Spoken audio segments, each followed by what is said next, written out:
Good morning. Welcome into Hurrdat Sports Radio, AM 590, ESPN Omaha, ESPN Tri-Cities, presented by Centris Federal Credit Union. That's DB. I'm Ravi, Lulla. What's up, DB? How we doing? I'm doing good. How was your weekend? Very, very, very quiet. Yeah? Yeah. Just hanging around the house? Oh, yeah. There you go. It did not leave a ton. I'm probably only about 80%. Yeah? Yeah. You sound better, though. Yeah, it's been a real sluggish, slow grind. Yeah. I am waiting for my appetite is still sketch. I mean, I'm pretty mad at myself. I wasted a little food this weekend. Oh, yeah? Oh, yeah. That's the worst. Did I throw out half a ribeye? I was traumatized. Oof. That's a cardinal sin in your family. It is, but I think trying to eat it while I didn't feel good kind of changed the way that I thought it probably tasted. Yeah, Because yeah. normally I would save it, and I was like, oh, this just isn't very good. Yeah. And I was like, nah, man, I don't make bad food. Nah, I think I did. It couldn't have been me. Oh, no. That's what I tell myself. Nah, but I just watched going into the weekend, like Friday. Remember I told you I canceled my haircut appointments. Yeah, so yeah. I could just go home and bed. I finished what did I just finish the night before? Oh, Carry On, which Oh, is that the Christmas thriller movie thing that was on Netflix? yeah. How was it? Only okay? It was kind of hokey, Yeah. but I like that guy. I don't know who I suppose I should just look it up. It's not. Is it Jason Bateman? No, Bateman was the bad guy. He's in it. The good guy that I'm getting the cast. Shane would know. I think it's the guy that plays. It's not Spider-Man, is it? Oh, Taron Egerton. Yeah. Is he Spider-Man? No, he's in Kingsman. Okay, so yeah, whatever. Tom Holland is Spider-Man. One of those guys that looks like him. But he was in another really. I kind of fell in love with that dude. He played a guy that was arrested. Oh, I know what movie you're talking about, where he goes to prison and he gets the confession. He tries to get the confession from the funny guy that played like he was insane. He wasn't funny in that movie. That was one of the best. Is it Birdcage? Blackbird, I think. That's one of the best. He's like a drug dealer. Yeah. And he goes to prison to get confessions from this guy that's killed a bunch of women. And he gets the commuted sentence to get a confession. Yeah. That was one of the best. That might have been like a one-night binger. I have seen a lot of that on TikTok. I haven't actually sat down and watched it. Listen. It looks incredible. It was absolute. I was captivated. It seems super dark. I'm like, I can't believe this guy is such a weirdo. He's always so funny. Yeah. You know, the fat guy that he actually played the serial killer, who I don't, He's actually a really good actor. He's hilarious, but he was ridiculously scary. Yeah. In this movie. Maybe it's not Blackbird. It's something like that. I think so too. I'm gonna have to. I think it started on Apple. Yeah, I think so. Why don't you just look up Taron Egerton movies? I am. I'm finding it. I'm finding I forgot how you Google though. Listen, I got Taron Egerton before you did. Well, yeah, that's pretty good. Oh, it's Blackbird, but it's two words. I did it as one word. That was my problem. So it is Blackbird. Yeah, and I'm trying to find the other guy's name. I'm telling you, that might be the bigger guy on Happy Inauguration, MLK Day, whatever. My greatest gift to you would be, if you have not watched that series, to watch it. Paul Walter Hauser. Yes. That's the bigger guy. Yes. Paul Walter Hauser. Who's really, really good. Who sat in the front seat of a car, and he's like, I'm going to bleep my pants. Yeah. That guy. With Vince Vaughn. Yes. It's like, no, don't do that. Yeah. Yeah. No, he's an incredible actor. He was in a show that I watched. It was like an MMA show, Kingdom, I think. And it's got a couple people where you're like, oh, I kind of recognize that guy. But he plays kind of a psycho in that one. So that's where I first saw him. He was that series was so good. It's like a little unsettling to watch him. So good. Yeah. Go ahead, just watch it. I don't really want to. Like, I've seen enough of it on TikTok that I know I'm not going to like it. Were you traumatized after I showed you those clips from Sons of Anarchy? I'm not traumatized. You're like, yeah, I'm not getting into that. I did need to go watch some Ted Lasso. Like, I needed a little palate cleanser. Can you believe I've never watched that? You would love it. I mean, there's a little. That's what Coach Frank told me. There's a little more swearing than you probably like. I'm not. It's okay. But it's like you would love it. It is right up your alley. Because I didn't like when the first season came out. I didn't really want to watch it either because it seemed cheesy to me. And then I got into it and I was like, oh no, I love this. This is the best. Yeah. So I mean, a lot of sport, a lot of hoops. A lot of hoops. Do you like my random basketball takes? I do, but I'm also like, DB, I'm not watching that. Is that what you're thinking? There's some stuff. Although DeMarinis did it in one of our other chats too, where he's talking about some Seton. Oh, he was talking about Seton Hall with us. Yeah. Yeah, and he goes, oh, they're like one. Yeah, and you told him to stop watching, and he goes, they play them next week. I need to scout. And I was like, listen, take that L. It's fine. Yeah. Like, it's going to be okay. No, I can appreciate that. I appreciate how hard he works, but there's a 0% chance I'm watching Seton Hall. I mean, it's a bad basketball team. I'm not watching them go 1 for 20 and be like, yeah, I'm going to continue to watch this. That was the real number, right? They started 1 for 20. Oh yeah. Yeah. Like I'm turning that off. I don't care. And I think at that time it was like 26-7. Yeah. I was like, shoot, man, they missed 2 extra points. It kind of feels like they should have been up by more. looks like the NFL. Like if your opponent starts 1 for 20, you feel like you should be up by more than 19, right? Oh, I know it. Like that's one of those. It's like, but no. Who's the coach I told you? I didn't think I liked. Yeah. Shaheen Holloway. What's wrong with Shaheen? I don't think he's very good. Well, yeah, he's showing the struggle bus. Like I sat there and I go, okay, if St. Peter's had only won 1 game in the NCAA tournament instead of 2, does he really get that Seton Hall job? And anytime that happens, I'm like, that's a bad reason to hire a guy. Yeah, you're probably right. He wouldn't even been on anybody's radar. But he won 2 games, which is great. It's awesome for him and for the school. But you sit there and you go, okay, how many of those guys that have those hot runs in the NCAA tournament actually ever do anything? Yeah, the Big East is, I mean, it's a monster. Just the weekend. I mean, the 2-time defending national champion coach. The outcomes of this weekend, mm-hmm. Pretty much put every option back into play for the Big East this week. And I'm telling you, and it's not just the Big East. If Xavier beats St. John's this week, yeah. I mean, all Creighton's bets. tied for first at that point, basically.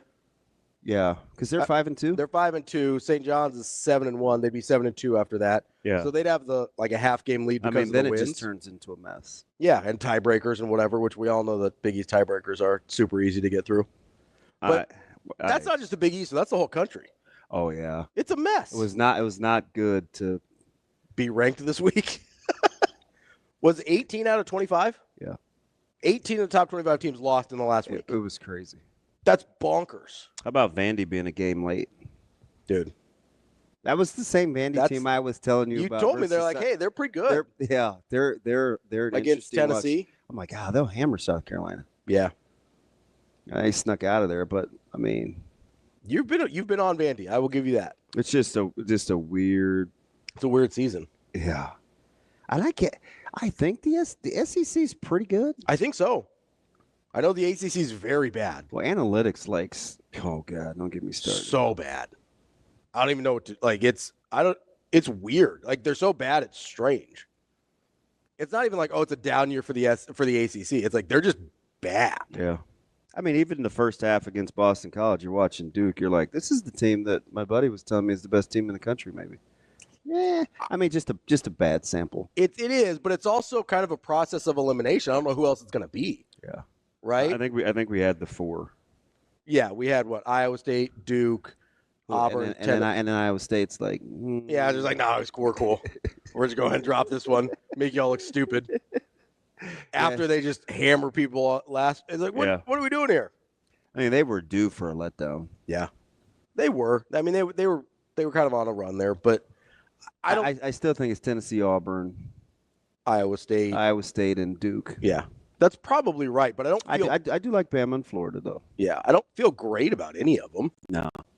You did like West Virginia coming in. They're the ones that got Iowa State. Yeah, I did. I told you. I said I think they're pretty good. Yeah. Now, who just laid wood to them a week ago though? They took a double-digit L to somebody. Was it Houston? Yeah, which I don't.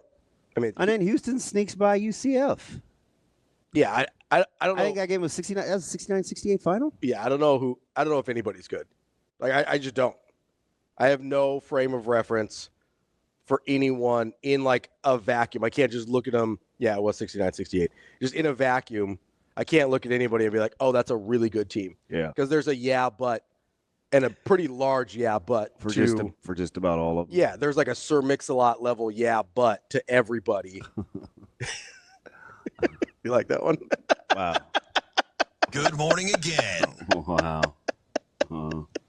Sorry, it was already been a tough week.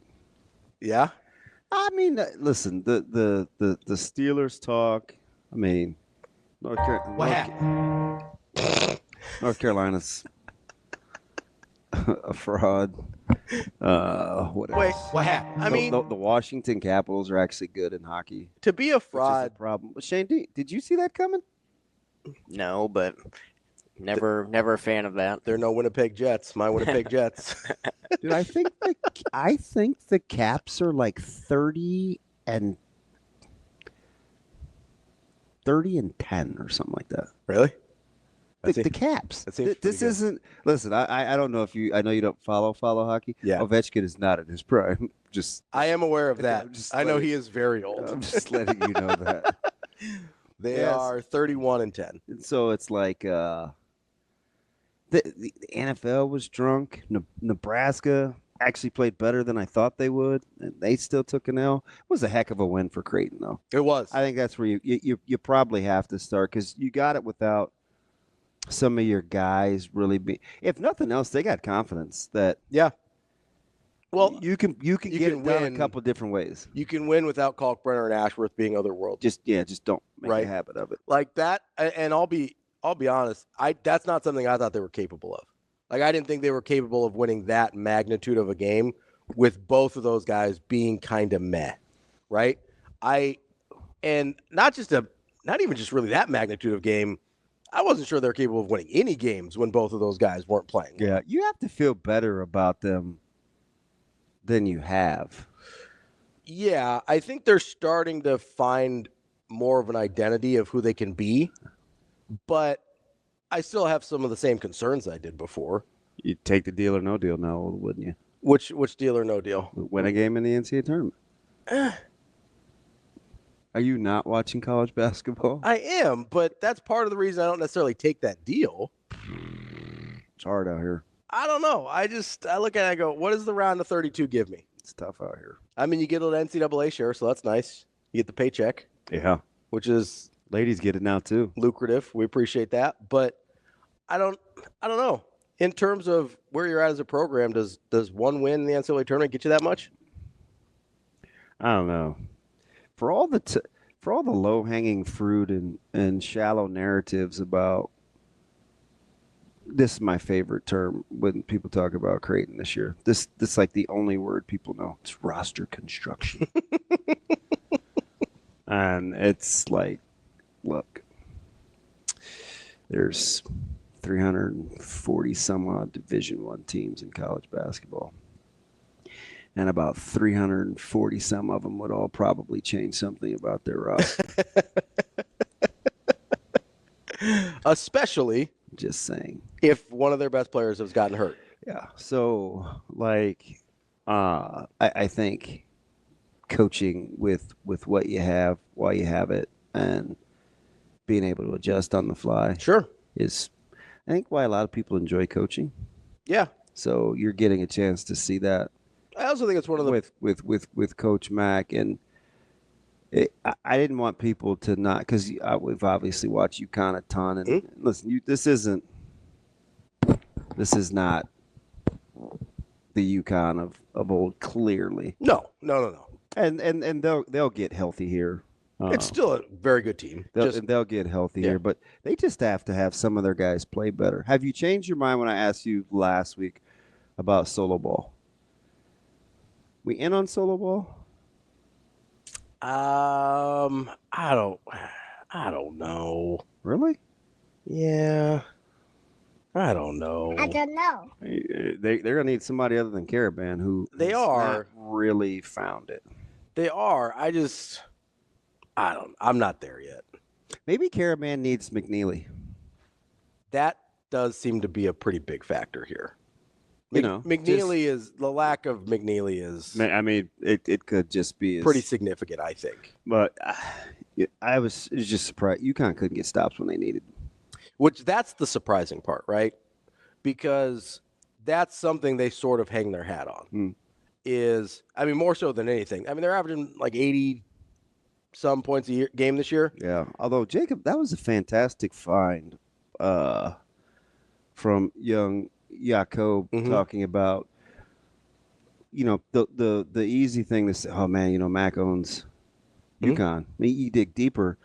UConn has a really hard time scoring points, which is, I just was kind of reading through, just digging a little deeper into what he laid out. I was like, they're double digits under what they would normally score. And what is it about Creighton? Because, we hear the narratives over the years with Coach Mack. They don't foul, and defensive efficiency is pretty high because, the rim protection. But just the minimizing of scoring from a team. How often have we talked about UConn's offense on this show? I feel like 2,000 times. It's been a lot. It's been a lot.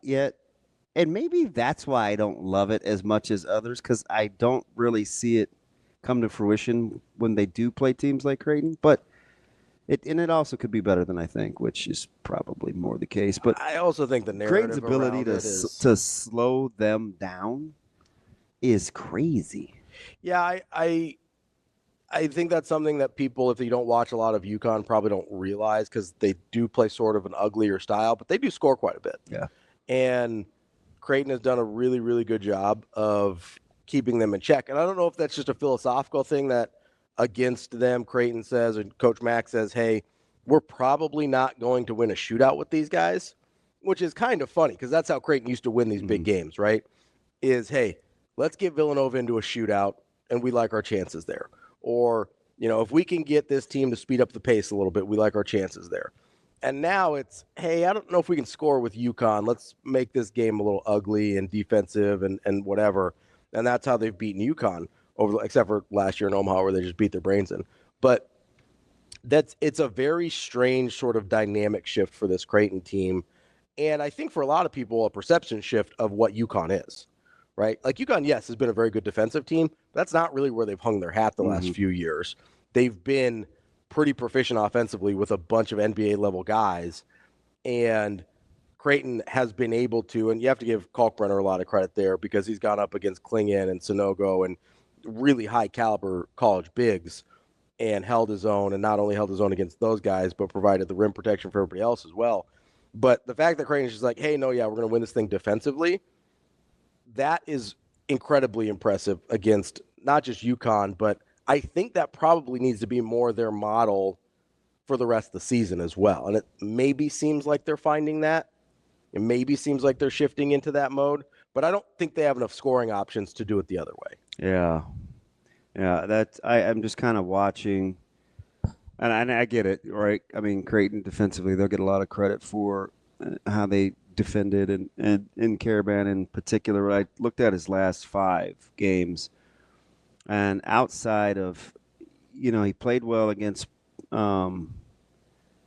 shot it well against Providence, but still only had the 13 points. He shot it well against Georgetown, which was kind of the outlier there because he scored 19. But in his last 5, he's 16, 13, 10, 19, and 8. The thing about it, he hadn't made free throws. Yeah.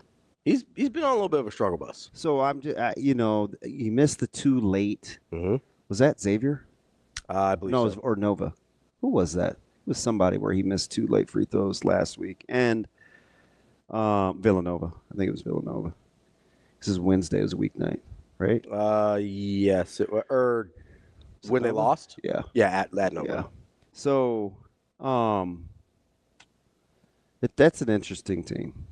I don't really know what to do with them. I think they're obviously not as good as they were the last 2 years, and I think we have kind of that in our head because you still have Caravan there. Obviously, Hurley's still there. This is mostly a brand new team. Like, there's a lot of different guys on this team from the back-to-back national champions, and so I think it's hard to shake. Like, this is just a normal good UConn team, I think, not a otherworldly destined for national championship UConn You team. find yourself cheering for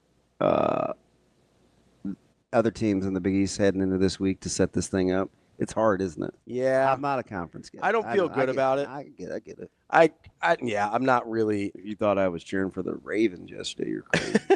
big AFC North guy.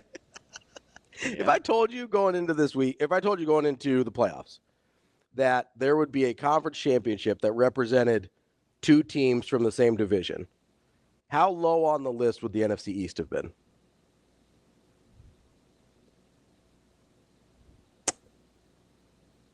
Probably the lowest. Like it's last, right? Of anybody with multiple teams in? Yeah. Because NFC North certainly higher. Yeah. AFC North certainly higher. Yeah. Like you wouldn't have even considered, right? And those guys have split too. And when I talked about there's just something about watching the Eagles that makes them seem gettable, and everybody, Rams, that's my lock, or whoever those guys. I think it was QB. It was a lot of guys, right? Like the Rams. You like the Rams, Although I did think I covered I think they did because it was 6.5. Yeah, no business.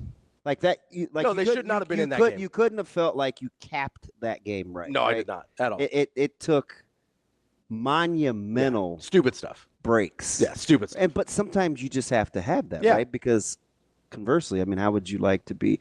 Somebody's got to explain better to me, like why the Chiefs did what they did, because it didn't change the score total. Mm-hmm. The two scores versus one score. Yeah. Yeah. Or mess with the clock a ton. Like I didn't get it. I didn't either. There were just a lot of. That's like a prime example, though, of remember how we've talked about ad nauseum how nobody thought Andy Reid was that good of an in-game coach until he got Mahomes. And then you get Mahomes, and like that's a thing that would have happened with the Eagles, and they maybe would have lost a game. Yeah.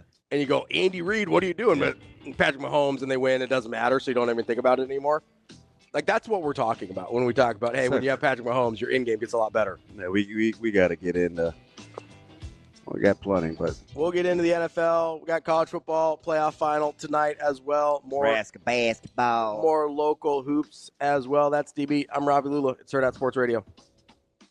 Welcome back, Hurrdat Sports Radio, AM 590, ESPN Omaha, ESPN Tri-Cities. That's DB. I'm Ravi Lulla here on the Pillar Exterior stage, reminding you if you're driving to work this morning, make sure you've got that seatbelt fastened and make it click. It prevents injuries and saves lives. This message from the NDOT Highway Safety Office. DB. What's up? Can we talk about the Chiefs for a minute?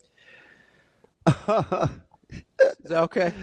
We're going to go Chiefs before Nebraska. Yeah, I think You're going to have to deal with. I think I'd like to. Yeah, I may have to go back and get something I said a couple months ago, too. What's that? We were talking and we were carrying on, and I go, Chiefs fans are fine. Like, it's kind of overstated. Like, you guys just, you kind of whine about them on social media. I think that's a hot take. Yeah. I said, most of the Chiefs fans that I know are pretty cool. Mm-hmm. And you looked at me and you said, yeah, I don't agree. It just kind of typical Ravi snarky fashion. Sure. And I go, no. I said, my guy, Benny Mac, super cool. I said, a little deranged when he watches a game, but yeah, he's cool. He's, St. Louis Jordan. Deranged and cool, generally not in the same St. sentence. Louis Jordan, super cool. Like, there's a ton of Like, I bet I know 100. Yeah.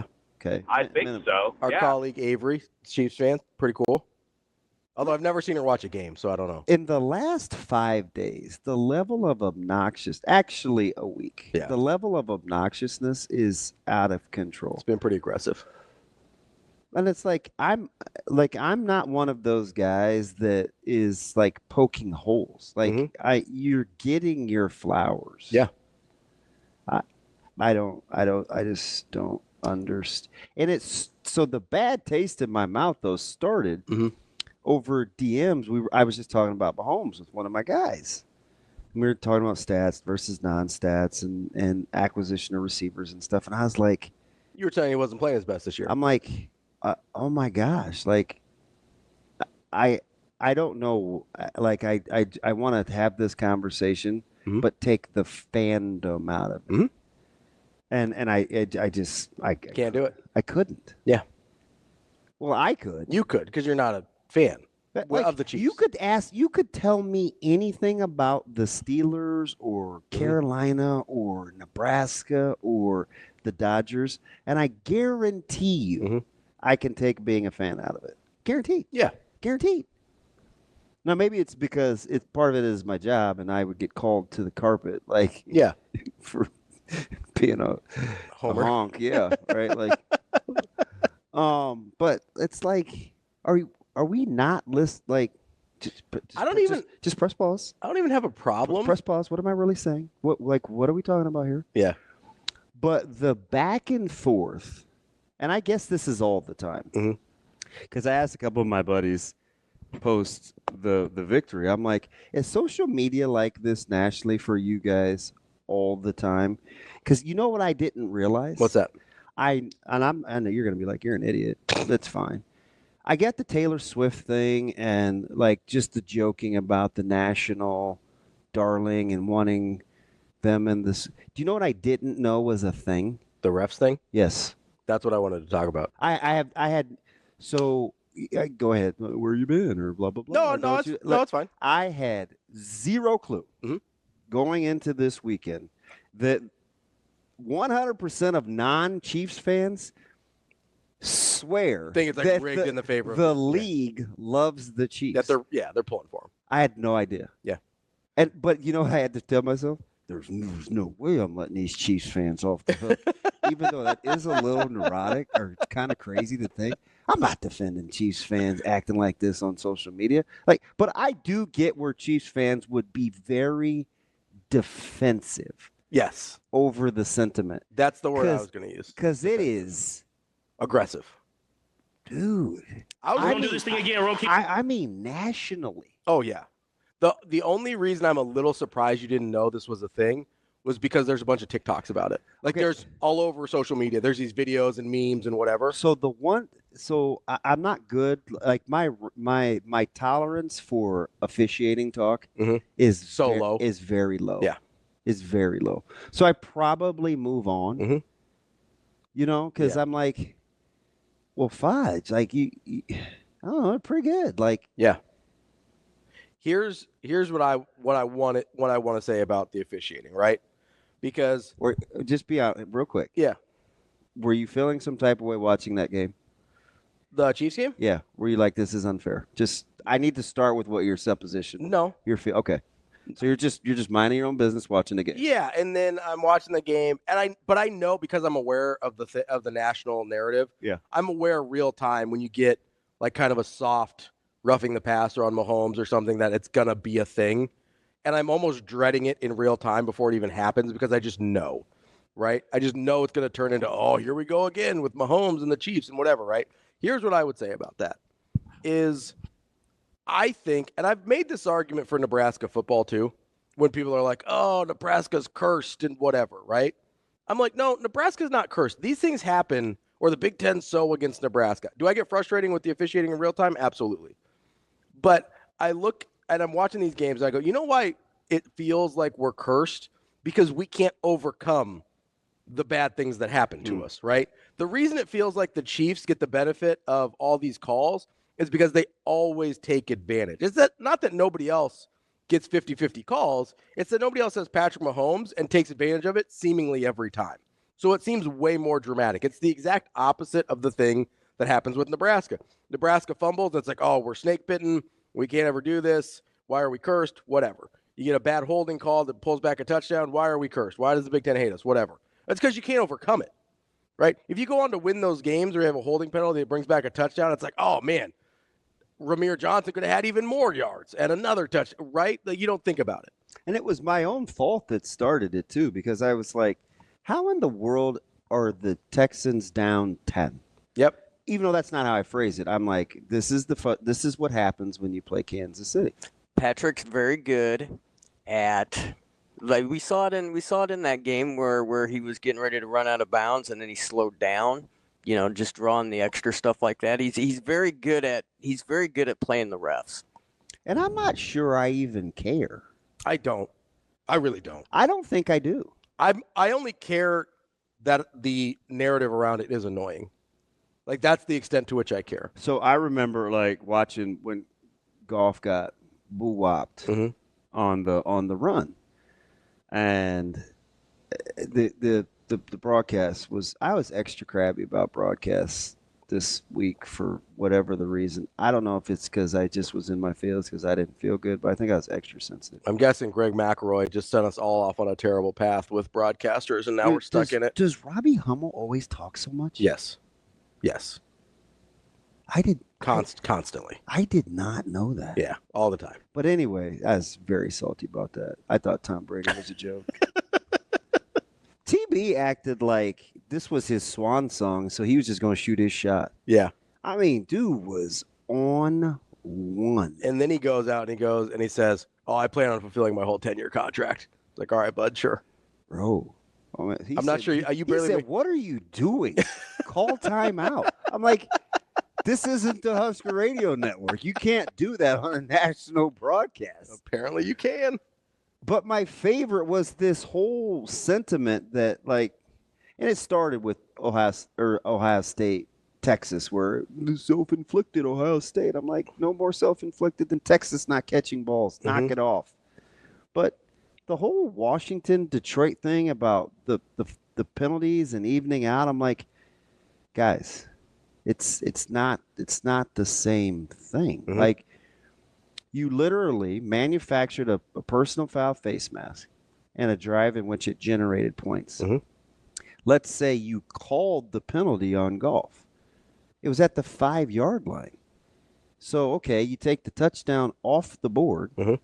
It's 1st and 10 from the 20 going in. Yeah. It's not the same thing. Yeah. Like, just pull back. Don't cheer for anybody. Yeah, like just pull back and just look at it for what it is. And the Chiefs thing. So that's what started it, right? Because it was the golf thing, and somebody was like, was it awful announcing? It was somebody, and they were like, "Man, if this was Mahomes, they'll put the Mahomes call, the guy versus the Goff no call." So then I just went down the rabbit hole. Yeah, it's a dangerous place to be. That was a good tweet. It's a dangerous place to be. It is. Like, the NFL officiating rabbit hole is. I don't want anyone. I want to go there. I watched some guys get just demolished for cherry picking stats that clearly they just read without any depth. Yeah, and then of course fans go all in, but that guy deserved it. More Hurrdat Sports Radio coming up next.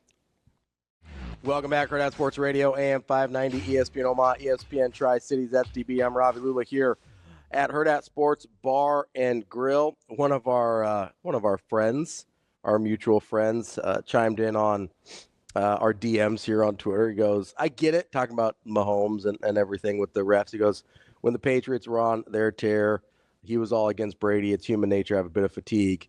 He says, "First QB I can remember watching at KC was Steve DeBerg, so seen a ton of frustrating QB play before Mahomes. So I'll take all the friendly calls they'll hand out." Yeah, like I had never.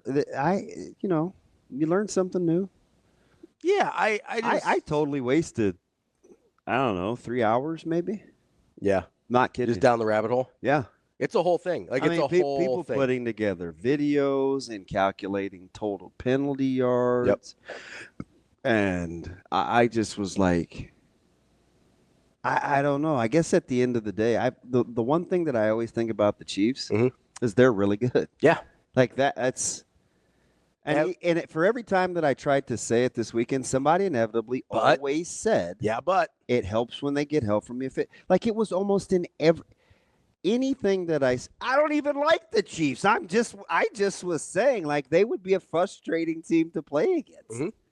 Like, they just always make plays. Like, and I was befuddled. You watch the games and you try to get past the stats, and I'm like, how is Kansas City up 10? Like, that was my first. I'm not asking because I don't want them to be. Mhm. I'm trying to Figure out like how this happens. when they play ugly. Yeah, and the Right. numbers were almost identical Mhm. at that time. I didn't realize the Texans were going to like roll past. Yeah. Statistically. So the first thing I looked at, I was like turnovers. No, it's got to be turnovers. Mhm. No, you know, they No. taking care of the ball. Like, Yep. you know, red zone scoring. Oh, okay, well that's going to matter. You know, just like empty. It's just weird how you could make one or two mistakes, And that'll do it. and it just seems like that Mhm. you pay the price, whether it's you fall asleep on a third down, like you inexplicably like don't you watch like Higbee? You watch some of these guys, Mhm. you're like how do they get open? Yeah. They're not fast, they're not super quick, not We did the same thing. really sudden. We did the same thing with the Patriots for the year. And guys are just Always open. wide. The touchdown pass that Mahomes threw to Kelce falling down, I didn't have the heart to say anything on social media, but what I wanted to say, see, that's what I'm talking about. That's not fair. He was covered, Mhm. right? You're playing hook to curl. He's underneath, so Mahomes can't throw that ball. Mhm. So somehow falling down, Kelce knows I'm covered right now. Let me just back up a few. Mhm. In the meantime, while Mahomes is falling down, he throws it to the open window. Yeah. Did you see the side by side? Yes. See, that's anticipation. And You can't, like, what are you supposed to do with there's that? nothing you can do. Like if they're that connected in terms of knowing what the other one's thinking at any given time, there's nothing you can do. It's like I don't think we realized it until that whole Bills thing on the 13-second drive where they kind of just made up a play and they're like, oh yeah. you know, like that's the first time it was sort of publicly like, oh, these guys are sort of on a different level in terms of being on the same page. But then you go and you see things like this. It happens all the time. If you watch Chiefs games, it happens all the time. 100%. The number of times I think Travis Kelce ad-libs a route, I think is astronomical. Like I don't have hard proof on that, but if you're just watching, because I get curious, right? So I'll just watch him. And sometimes players are like that with their, like you watch Higbee score on that touchdown, the little shake route on the goal line. Ain't no business being open. The guy runs like a 5.8 40. He's not going anywhere. It's just Stafford knows where he's gonna be. He's not quick. No. He just, and it's right in between the inside hook to curl and a flat defender. Like it's just that little open window. Bam. You throw it to him. Yeah, that's the biggest unfair advantage that Kansas City has, though, is the fact that apparently Kelce and Mahomes are just telepathically communicating at all times. Is this like because I'm not on the, I mean, I really like Josh Allen, but I've never been one of those guys that like is just effusive in the praise. Sure. There was something about watching him yesterday without having the gaudy touchdowns or passing numbers. Because remember off air last week, I went down his playoff success. I'm like, look at this dude's playoff numbers. Like, this dude balls. Yeah. Kind of gaudy. And there was something satisfying. Is that the word? Sure.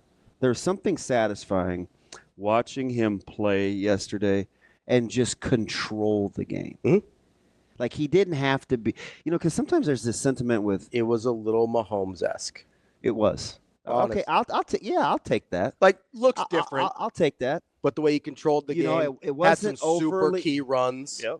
Like wasn't overly like statistically dramatic or anything like that. I'll take it was Mahomes. It was a little Mahomes-esque. He just was in perfect control. So there was something about watching him win a game like that in which he made the fewest amount of mistakes. And that's the thing. Because he didn't have to be Superman. Yeah. So I was like, oh, shoot, man. If you let this guy play like this and they still win, you're in trouble. You're in trouble. Yeah.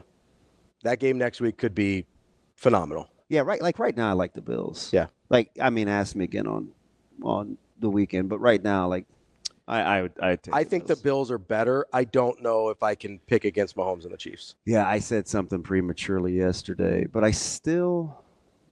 data, Eagles will make a case defensively, but let me just ask you. Take special teams too. the 4 teams remaining. Okay. So clearly it's Buffalo, Kansas City, Washington, and Philadelphia. Who, in your opinion, who has the best singular unit?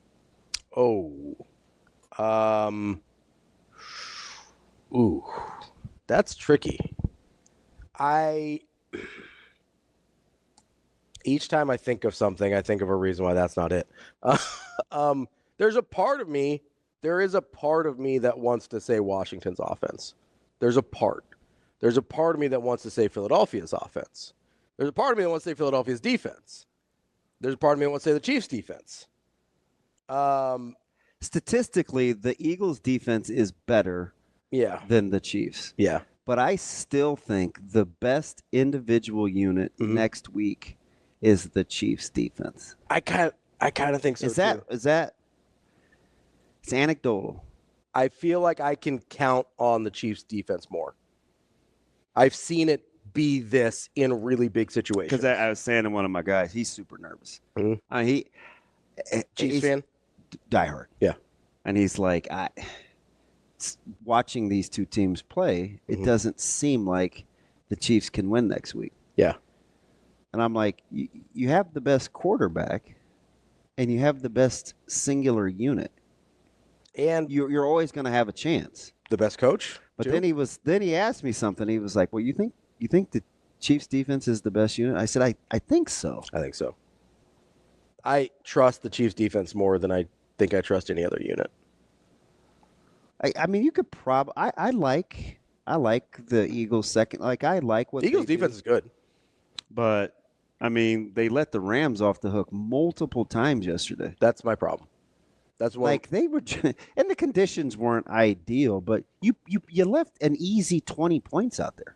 Also, and then you let them just matriculate down the and then you let them get right back in it, right? And then you've got, you had the sack that put them in fourth down. At some point, did you feel bad for Stafford?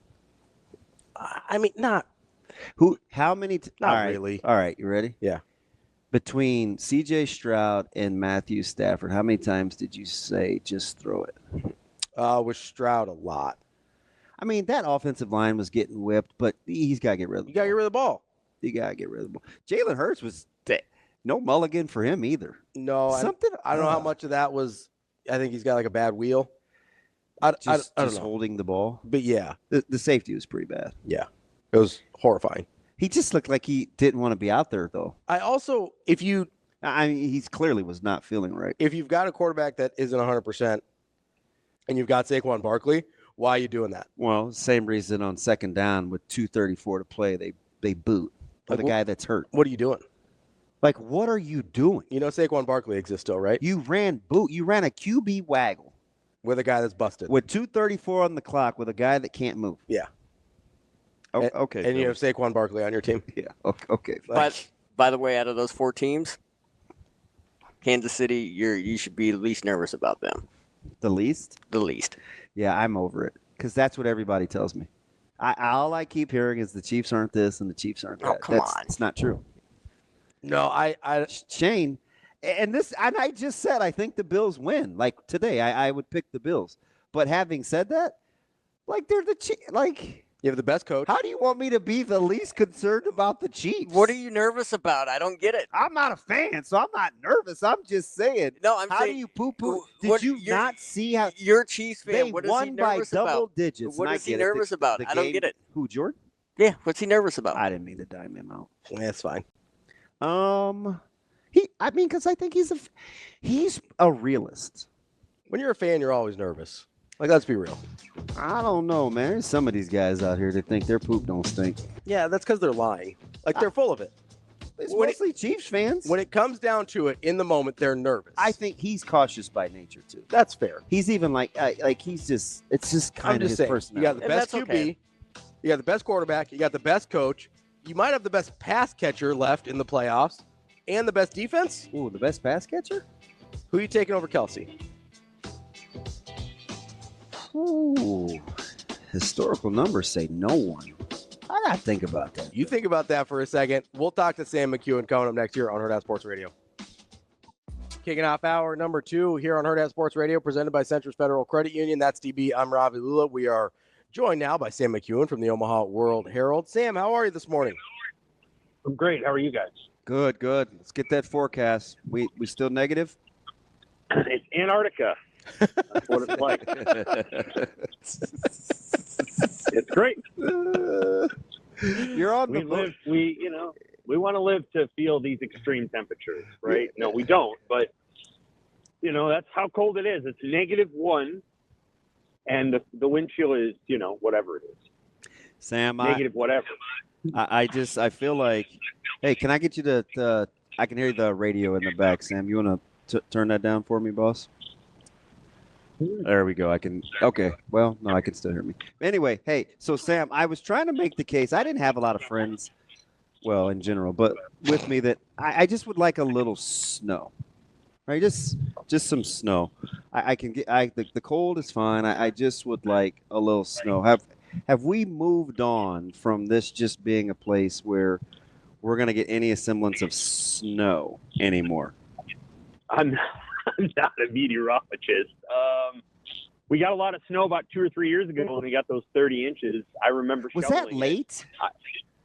It was. I think it was in February. Okay, so there's still but I can't remember. I would say that I remember that. I'm still an old school shoveler, so attaboy. That was where we live. We kind of have to be, otherwise the snow would blow into someone else's yard. We have a narrow driveway. So anyway, I would say that a meteorologist or climatologist. I'll ask my brother. He's a meteorologist. What's going on? Oh yeah. What happened to the snow, man? He's the meteorologist for the College World Series. So I will ask him. Would you have rather have played in Philadelphia, where it's not very cold, but you're getting the precip, or in Kansas City, where it was literally like 9 degrees? I think it depends on if you play offense or defense. I think if you want to play offense, you'd play in Philadelphia because the defense has really struggled, I think, to tackle and deal with change of direction. I think if you're a defensive player, you want to play, in Kansas City because you get all the footing, but it's just really cold. So I think, sometimes snow is an equalizer. It actually makes it easier for the offensive team to make things happen. The worst thing for offense is same with golf. It's wind, and so like the wind in Kansas City was really fierce. Obviously pushed one of the field goals offline. Well, that was in Farbath's head from the jump. Like he started off the interviews pregame not liking one end of the stadium. You knew he was in trouble.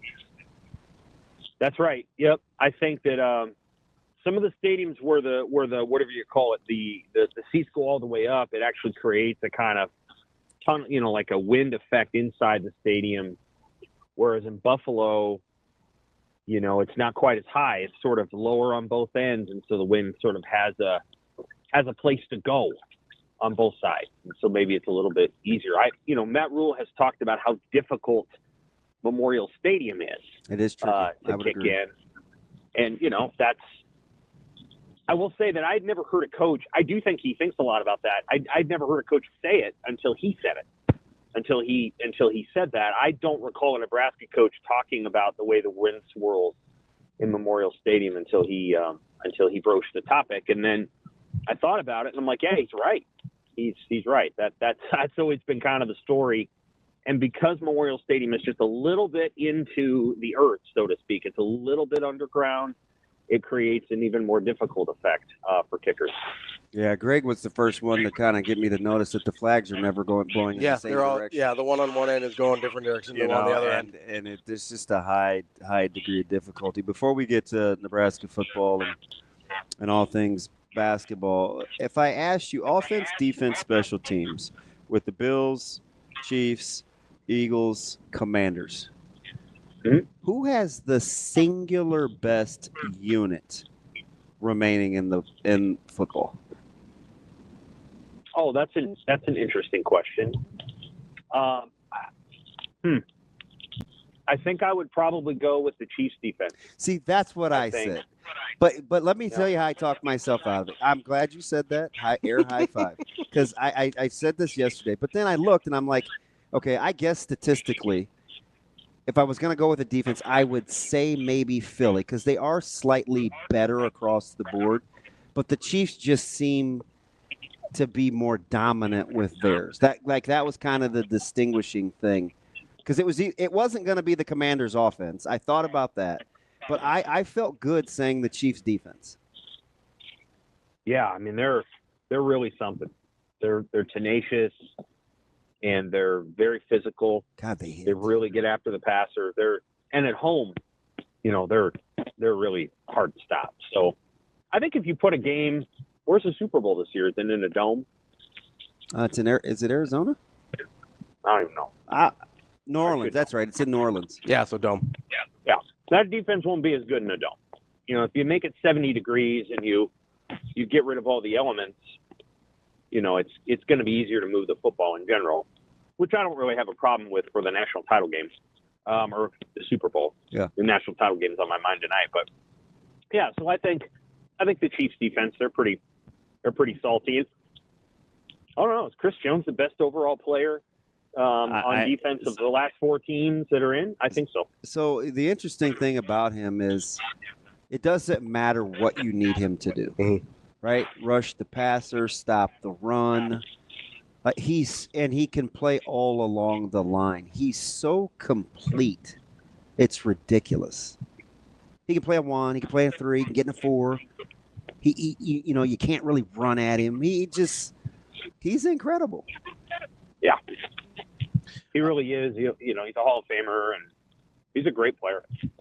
Ooh, he's really underrated in some ways because people haven't been talking about him as much as they should have. Remember this conversation in the preseason? Mm-hmm. I asked if Chris Jones was a Hall of Famer. You're pretty emphatic about that. I got a little pushback. Oh, yeah.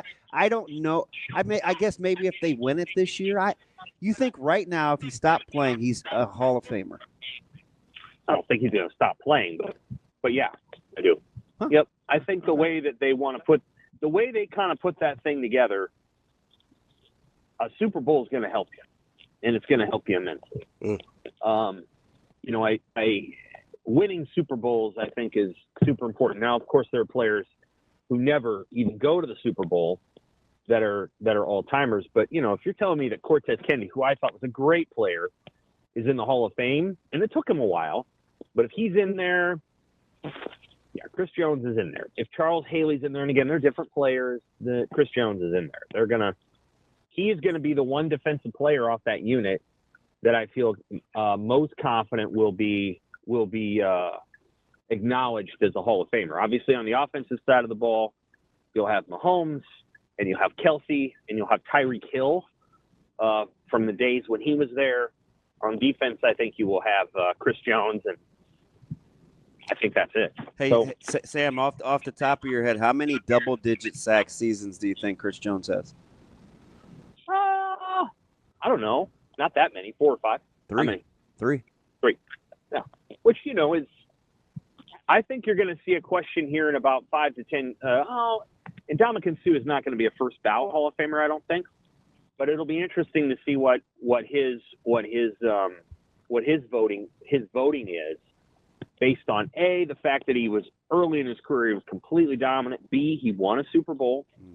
And C, there are a couple of incidents that he had in his pro career where, people were not happy with the way that he handled something on the field, stepping on a guy's arm or whatever. But I think Ndamukong Suh is going to be a borderline Hall of Fame candidate. So yes, Chris Jones will be there for sure. We're talking with Sam McKewon from the Omaha World-Herald. Sam, since the national championship's on your mind, let's pick your brain there a little bit before we move on to Nebraska. Mm-hmm. Do you see a path to victory for Notre Dame, or is Ohio State and their talent a foregone conclusion? You bet. I see a chance for them to win, just as Ohio State beat Miami in 2002 and Penn State beat Miami in 86. It can be done. You're going to probably need turnovers. You're probably going to need your defense to play incredible. And much like those 2 games, well, Vinny Testaverde was a really good college quarterback, but those defenses made the Miami quarterbacks in those two games very uncomfortable. And that's what they're going to have to do with Will Howard. They're going to have to play a really good game, really solid. I don't think Notre Dame's going to win 35-31. I do think that they can win 17-14. I wouldn't pick it. I think I'm going to pick Ohio State to win the game. But, yes, there's a path. There's absolutely a path. And you need everything to kind of go right. And that's happened a few times in college football history. And I selected two games that were national title games. Miami-Penn State was a true national title game, and the Ohio State-Miami game was a true national title game. So you need some things to go right. Do I think Notre Dame can pull it off? I do. I wouldn't pick them to do it. But oddly, I think almost all of America is rooting for them. I think almost everybody's going to be rooting for Notre Dame tonight. Probably the first time that's happened in a while. But their coach is really likable, and their team's likable, and they're tough, and they still have great uniforms. They still have some of the best uniforms in sports, and maybe the best fight song and all that. So nobody's forgotten that. And I think it's going to be a fun game that I do think Ohio State will win, but we'll see. Man, this is probably the least matchup thing of a game of this magnitude that I've gotten into, because I think this will be so much more about intangibles. It's weird to look at a game like this, because if I look at, statistically, run defense versus rush offense, they're even in a lot of statistical categories. It's just that Ohio State has better players. So I took that kind of aspect out of it. If Notre Dame is gonna win the football game, who needs to be better in your opinion? Is it Ohio or Notre Dame's wide receivers or Notre Dame's running backs? Well, I suppose I would say that they're going to have to throw the ball some, whether or not that's receivers getting open or they just happen to be open. I guess I would say wide receivers. I would say that it would be the defensive backs. They're good. That's a good group. That's a really good group. It is. They're going to be man-to-man, I think, a lot. Well, it depends. It kind of depends on what they want to do. So last night, the Ravens, they kept their two safeties back, although Kyle Hamilton's so good that he's almost everywhere. But they kept their two safeties back, and they're like, all right, Josh Allen, we're going to give you 4 yards and, 4 and 5 yards underneath. You need to figure it out. And Buffalo kind of figured it out eventually. I could see Notre Dame trying that coverage strategy, although I don't know if it'll work quite that well. Or they could be more aggressive and say, hey, we're gonna be physical with your receivers, and we're gonna make Will Howard make great throws into tight windows. They could try that, or they could try to zone it up and try to get a couple of picks.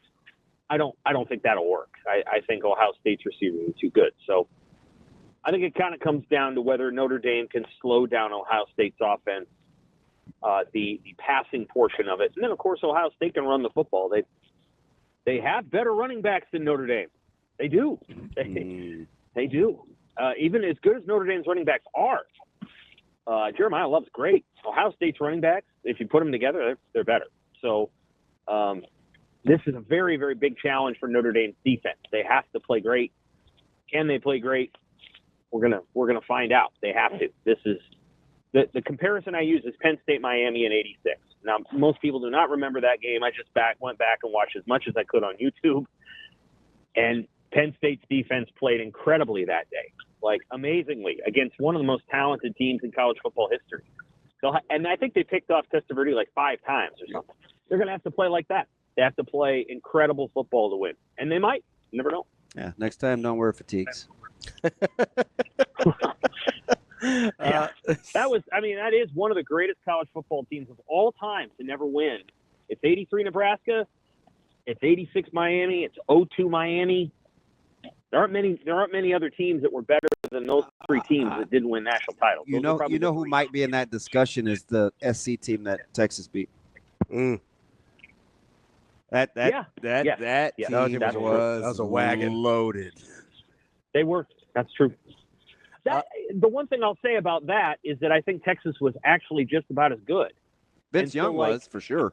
That night was about two great teams playing each other. The other three games I mentioned, those were true magnitude upsets, huge upsets. Yeah. And so that's what has to happen tonight. Notre Dame's going to have to upset Ohio State. I know the line's only 8 or 9, but shoot, that's a lot. Everybody knows it could. Everybody knows it could easily be, 38-10. I mean, it could happen. So the variables here are wild, and I think it could be 16-13 Notre Dame wins the national championship, and no one ever forgets this team, or it could be 38-10, and everybody's like, well, yeah, Ohio State was supposed to do that, and so it's somehow not a big deal that they won the national title, which I think will be the reaction. I think it'll be like, well, yeah, I mean, what were they supposed to do? They were supposed to win it. And so we'll see how people react after the game if Ohio State wins it. Sam, let's get to a little Nebraska basketball here. Obviously, 2 weeks ago, we felt a lot differently about this team than we do today. What have you seen in this 4-game losing streak that you think is real cause for concern versus, hey, this is something they can fix on the fly?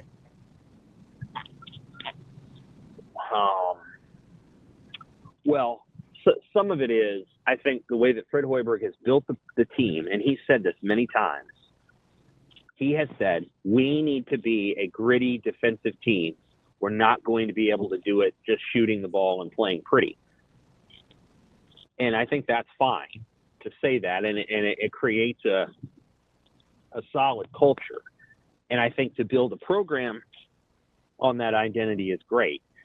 I just don't know if they're good enough defensively to be great defensively every night. Now, that statement probably doesn't sound like it makes much sense, but the reality is that, their defense is designed to take away the post and to try to rotate out and close out good on 3-point shots. And they just haven't closed out very well in recent games. They haven't closed out on the 3-point ball, and so other teams have made them. That's part of the concern.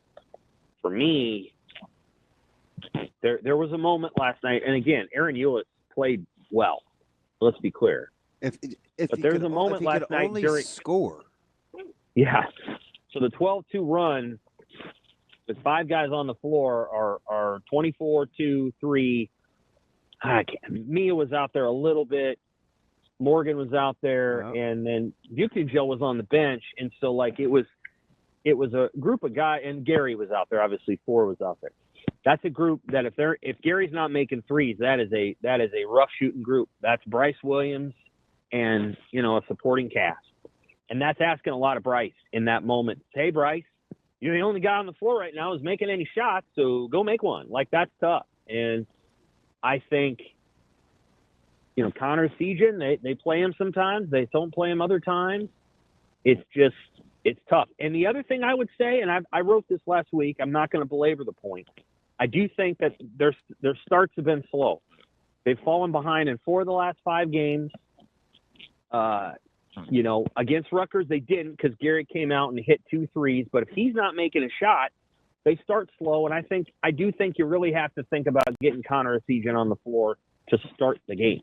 If you're not, then you're hoping that Burke or you're hoping that Gary makes a 3. Offensively, they're just a little bit challenged. And this is Fred Hoiberg has had 6 point guards, guys, 6 at Nebraska. Only one of them has been what you would call a really good 3-point shooter, and that was Jamarcus Lawrence, and he got benched for Bryce Williams. So if you put those 2 together, they were a good 3-point shooter. But everybody else has not been. And it hurts him a little bit. It hurts him a little. They were obviously weren't going to get Chucky, but Chucky's shooting better, and Chucky's having a great season. Louisville is legit too. Yeah, they are. But Chucky's shooting. I don't even know. I don't have the numbers in front of me. 34, 35, 36. He's not 22. Yeah.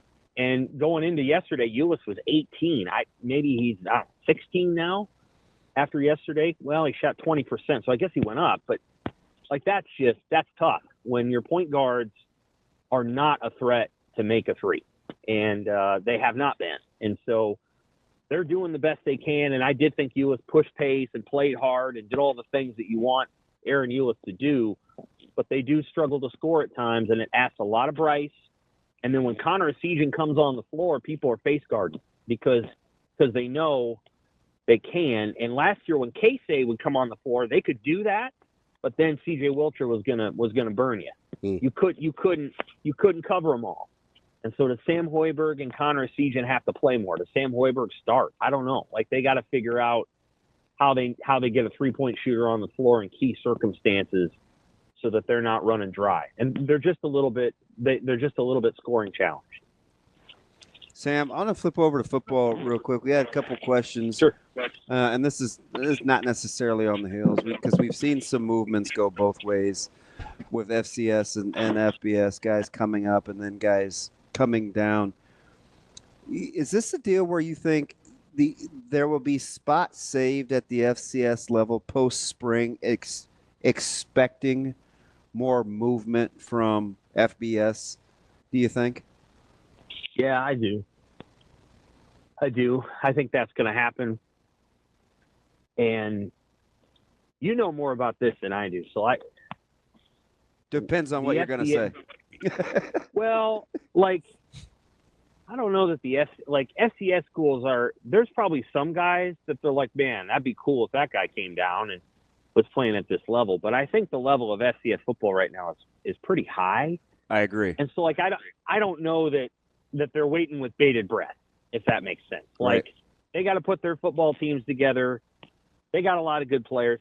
Now, if somebody said, I'm just really tired of the FBS life, and I'm a 6'3" and 307-pound defensive tackle, and I'd like to go to South Dakota State because their facilities are good, and I'm just ready to do something else, I'm pretty sure that every FCS school would line up for that guy because there aren't a lot of 6'3", 307-pound athletes at the FCS level that are playing D tackle. But, are the receivers down there much below what they got up here at the FBS level? I don't think so. I think the running backs down there are really good. I think if Marty Brown wanted to go somewhere at the FBS level, I think he'd have plenty of suitors. So, like, I just think some of the positions have evened out a little bit, and so I don't know. You would know better than I. I would say maybe I'm kind of with you. I think maybe defensive back and O-line, D-line. Well, there you go. I think. Yeah, I think FCS football is pretty good. I watch South Dakota fantastic. State.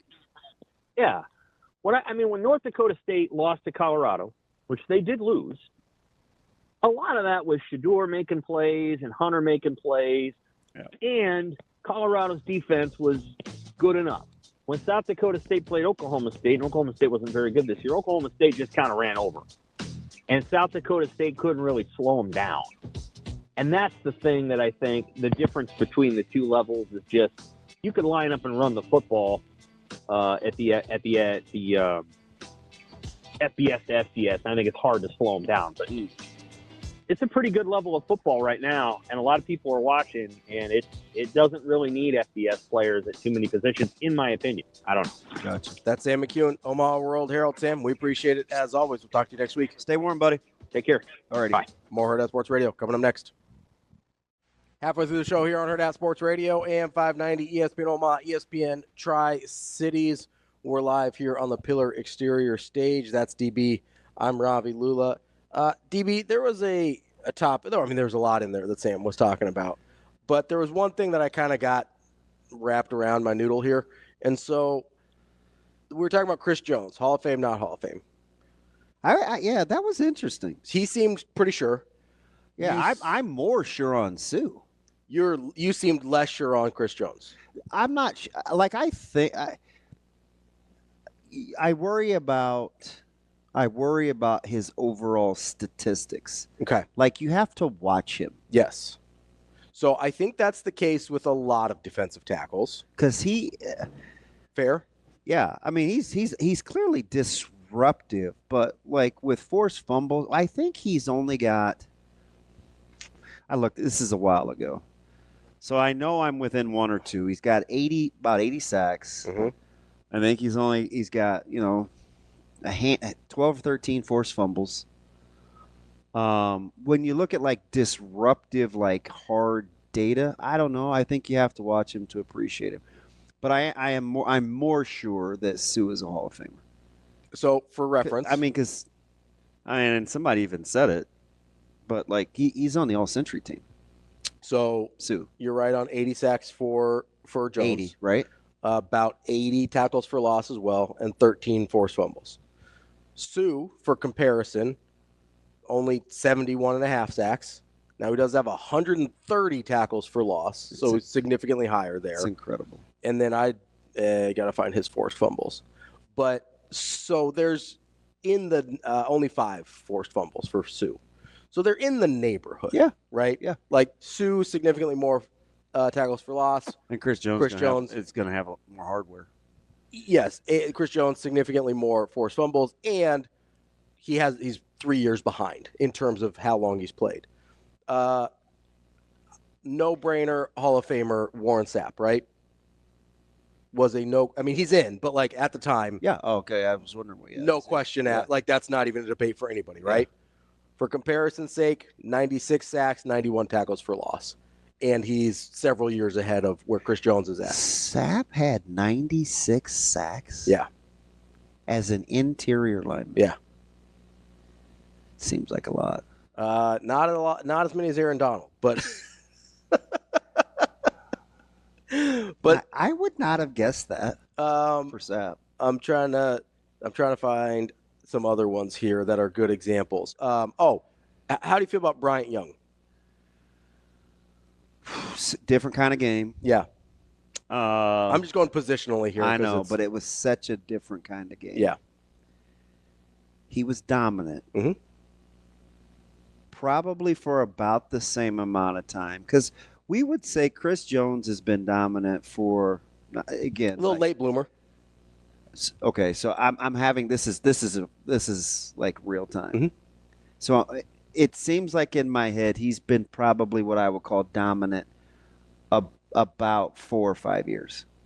Is that too short a span? Probably. So his big breakout was his 3rd year in the league. He had 15 and a half sacks. What year was that? 18? That was 18. Okay. And then he goes 9 sacks, goes to the Pro Bowl next year. Then he's been first or second team All-Pro for the last 5 years. But he did have that 15 and a half hanging out there 2 years before that. So it's like truly, truly dominant, probably at least 5. Okay. Yeah, I think he's sensational. So if he was in the Hall of Fame, I wouldn't be like, oh, no, he doesn't belong. Like, I just watch. Mm-hmm. That's all I usually watch is the interior line. Yeah. On both sides. But now I watch secondary a lot more, too. Sure. Just because of how hard it is to get stops. Yeah. And I look at this guys now in late movement, but he just, I watch him and sometimes I just shake my head. Yeah. I must have paused probably, 4 or 5 games in the last 10 days since Caleb was home, and I would pause it like at the snap, and I would be like, look at the D line here versus the O line. What do you think when we would try to guess the result of the play based on just pausing it and the initial? Yeah, the initial push. Yeah, yeah. It's almost uncanny what really happens. Now, occasionally you'll have these good running backs where you'll be like, wow, how'd they not make that tackle in the backfield? And they get so vertical with their D-line that it ends up being a house call like Saquon Barkley. But yeah. Fudge. Last one here.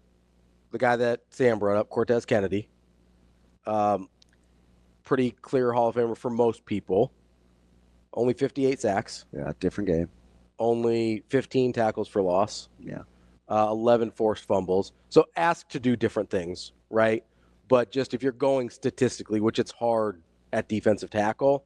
I don't mind the Sapp comp because Sapp got to play a lot. He got to do a lot of different things along. Yeah, they moved him around like a little Chris bit. Jones. Yeah. And, if he plays, Sapp played 12, 13 full years. So if Chris Jones plays 3 or 4 more, he probably gets to those numbers. Yeah, and I felt bad for Matty DeMarinis because he's watching the Texans and he's so mad at that offensive line and a couple of the A-gap blitzes and stuff. And I'm like, look where they put Chris. Like that was, Spags was doing that by design. it looks really obvious on television. Like, oh my gosh, just step here. Yeah. But you got to look at how he personneled it too. Mm-hmm. Like, it's a really well coached unit. It's the same thing we see on offense, right? Where people scheme guys into looks, right? We don't talk about it nearly as much on defense, especially not on the defensive line. But it's really easy to be like, oh, well, why do you have a linebacker covering so and so, or why why does safety get switched off onto Tyreek Hill? And it's like, that's literally everything the offense was working towards getting that right matchup. And I'm sure, like in the game plans and stuff, it's like, hey, 95, commands the double or doesn't get the single or stay big on big. Like, they have their rules when you game plan game wreckers. Yeah. That's why some of those schemes work. But there's also a reason they're game wreckers is a lot of times the schemes don't work. Yeah. They literally wreck the games. Let's get to TK here real quick. Let's talk a little Husker women's basketball. TK, what's going on, bud? Good morning, fellas. How are you? What up? How we doing? Feeling better, DB? Yeah. I mean, better than like Thursday and Friday, but I'm not where I need to be, but I'm getting there. What's up? Can you at least eat? Yeah, no, but I need to get back at it. We're trying. Okay. Well, I wish you good health. Appreciate that. Now, man. I'm up. I am very, very impressed with how I've seen Miss Prince just continue to accelerate. Like, she started off the year really good, especially for an 18-year-old.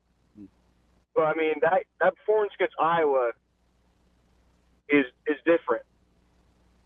So my question is, what after about the halfway point of this season, what is the ceiling for this year's Husker women's basketball team? You know what's funny? You bring them up. Your guy that you cheer for in my household that you ask about all the time just told his big brother yesterday to stop sleeping on Britt Prince because and he got this from me. He's like, yeah, Dad, Caleb, she would just like 30 and 40 piece Maya. So like she needs to get her due. And I just was like, I just said that on the show the other day. He's a huge Britt Prince fan. Her ceiling?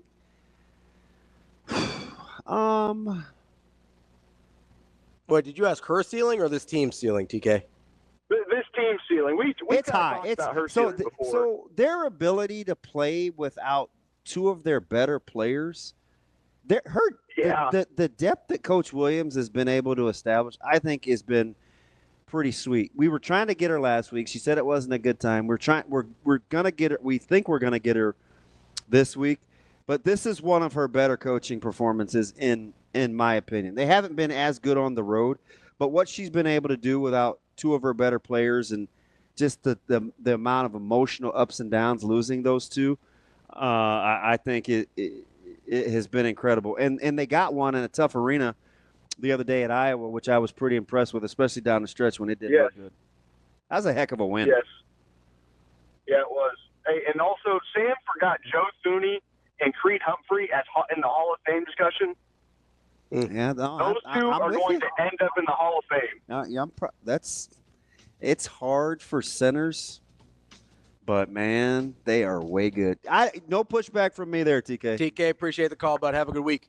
See you guys. No pushback there. Jack, hold on the line here. We will get to you and your question when Creed we come Humphrey back. Oh, yeah, he's legit. He's legit. Just his athleticism. I mean, does Jason Kelce get in? Yeah. Yeah. I mean, now part of it's probably the media love for Jason Kelce too, but like just from football, that dude's getting in. That's DB. I'm Ravi Lulla. We'll be back with more Hurrdat Sports Radio coming up next. Wrapping up hour number 2 here on Hurrdat Sports Radio, AM 590, ESPN Omaha, ESPN Tri-Cities. That's DB. I'm Ravi Lulla here from Hurrdat Sports Bar and Grill, and brought to you by our friends over at Centris Federal Credit Union. Make sure you check out centrisfcu.org to see all the things they have to offer. No matter where you're at on your financial journey, whether you just need a checking and savings account, whether you're looking for a mortgage, a car loan, whatever financial needs you have, Centris has the experts to help you out. They're federally insured by NCUA and an equal housing lender. It's centrisfcu.org. DB. What up? Before we get into it, let's get to Jack here. Okay. He wants to talk about getting to the 105. I'm hoping this is our friend from Tennessee. Jack, what's up, buddy? Boys, it is There 3 he degrees is. here this morning. How many degrees? 3 degrees here this morning. Three? Oof. In northern Tennessee. Yeah, high's supposed to be like 12 today. Be cold all week. That's incredible. I Wow. could have stayed in Nebraska and done this. I was going to say, You didn't ditch all your cold weather stuff, did you? No, I still got it. Believe me, I believe a lot of it's still packed away, but I got it. So does that but city? one thing- Is it just one stop thing about- moving?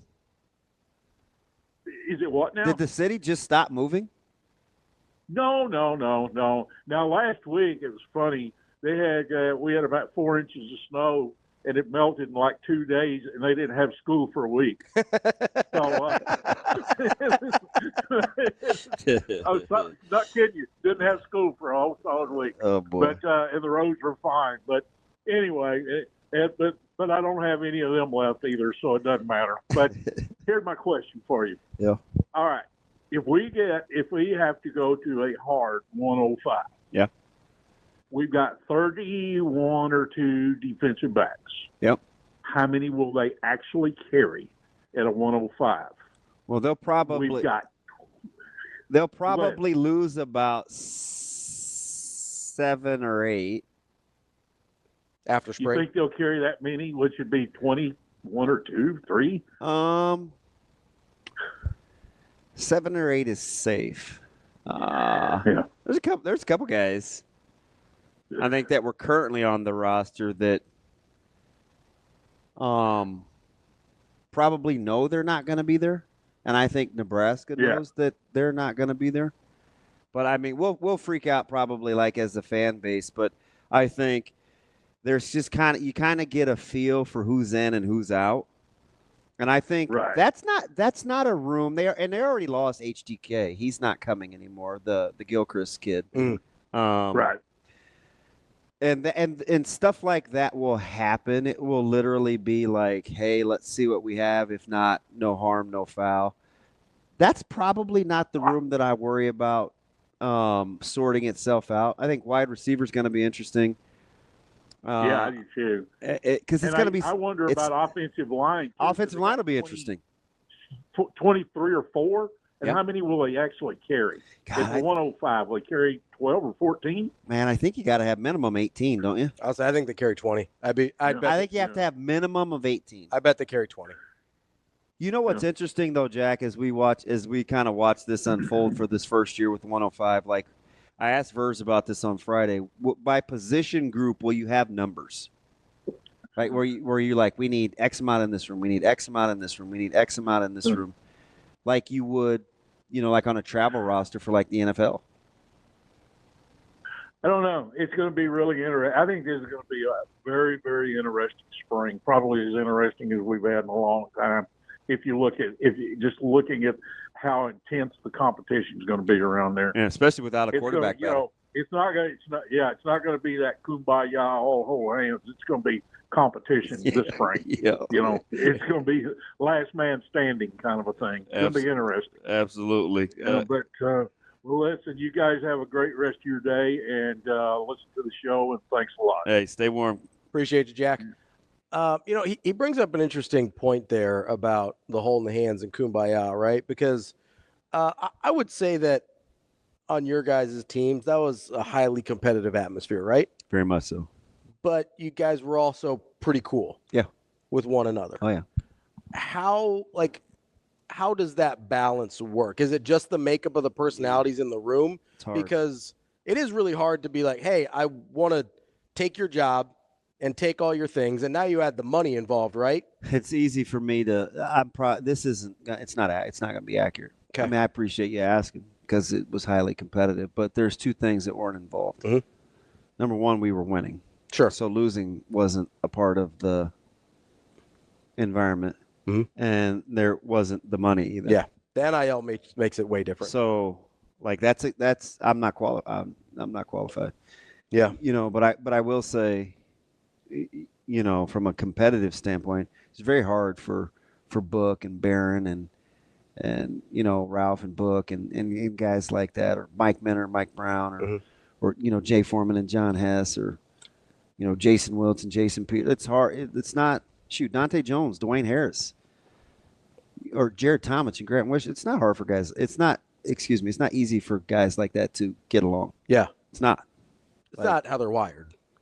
Yeah, man. I mean, and you can be free. You can be friends when you're not playing. You want to play. There's a lot of talk about kind of what that running back room was in terms of competitive, right? Because you had a bunch of guys that people thought could have started just about anywhere else in the country.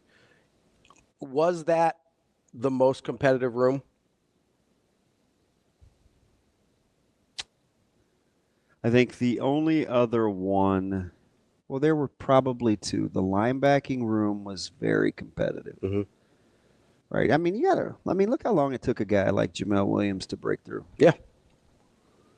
I mean, Jamel's really good. Yeah. And the secondary. But as far as crazy competitive, I would say the running backs. Yeah, I mean, it gets a lot of run because of who was in the room, right? But it's really hard to look at that and be like, okay, but I know from you telling me that most of you guys were cool. Yeah. Like 100%. That dynamic to me is really strange. It's it's really hard to achieve. Yeah, I can't really explain it. It just was there were a couple guys that were on the outside looking in. Sure. There were guys we should have probably treated better. Yeah. Then we probably should have treated Brian Knuckles better. Probably should have treated, Amon better early. When he was young. Yeah. Yeah. Probably should have treated D'Angelo better. Is that just you haven't earned it yet with the young guys? I mean, each case is kind of different, but sometimes when you want guys to be about what you're about if you've been through it. And so you automatically assume that they're not. No, that if they should know. If this is good enough for me, it should certainly be good enough for you. Yeah. Right. So we that linebacking core I bet was kind of miserable. I mean, hard to tell Doug Coleman he shouldn't have been playing. Sure. Yeah. You know what I mean? So it's there were some really I mean Foreman was pissed. Sure. Yeah, sure. There were some tough days. Yeah. With guys from a competitive standpoint where it's really? You think Jason Peter wanted the red shirt? Sure, yeah. He did. So you add in money and then a losing culture. It's that much harder. And it's harder. Because if you're winning, you can at least say, it's working. I'm part of something that's greater than me. Well, that and the coaches can be like, well, we're winning. What would you want us to do? Yeah. Whereas if you're losing, it'd be like, hey, I'm better than that guy. Right. I can help us win. That's what happens. Right. That's really hard. Yeah. When you're losing, to trust what's happening in front of you. Yeah. If you're not getting your run. Whereas if, because not to make this about you necessarily, but what'd you average? 6 yards a carry for your career? Yeah. Basically? Yeah. That's a ridiculous number. Yeah. That's a stupid number. Yeah. And it'd be really easy if you guys aren't winning to be like, I'm averaging 6 yards a carry. Put me on the field, dummy. Yeah. You know what I mean? Yeah. And maybe you felt a little bit that way anyway, but when you're winning, it's really hard to argue with the process. Yeah. And you're like, what? Because what's your argument there? It's well, if I was playing, we'd be winning by slightly more. I just remember, I don't know why you're gonna get me started, but I remember some conversations. It was I would basically say, it's about opportunity. Yeah, anybody could do that.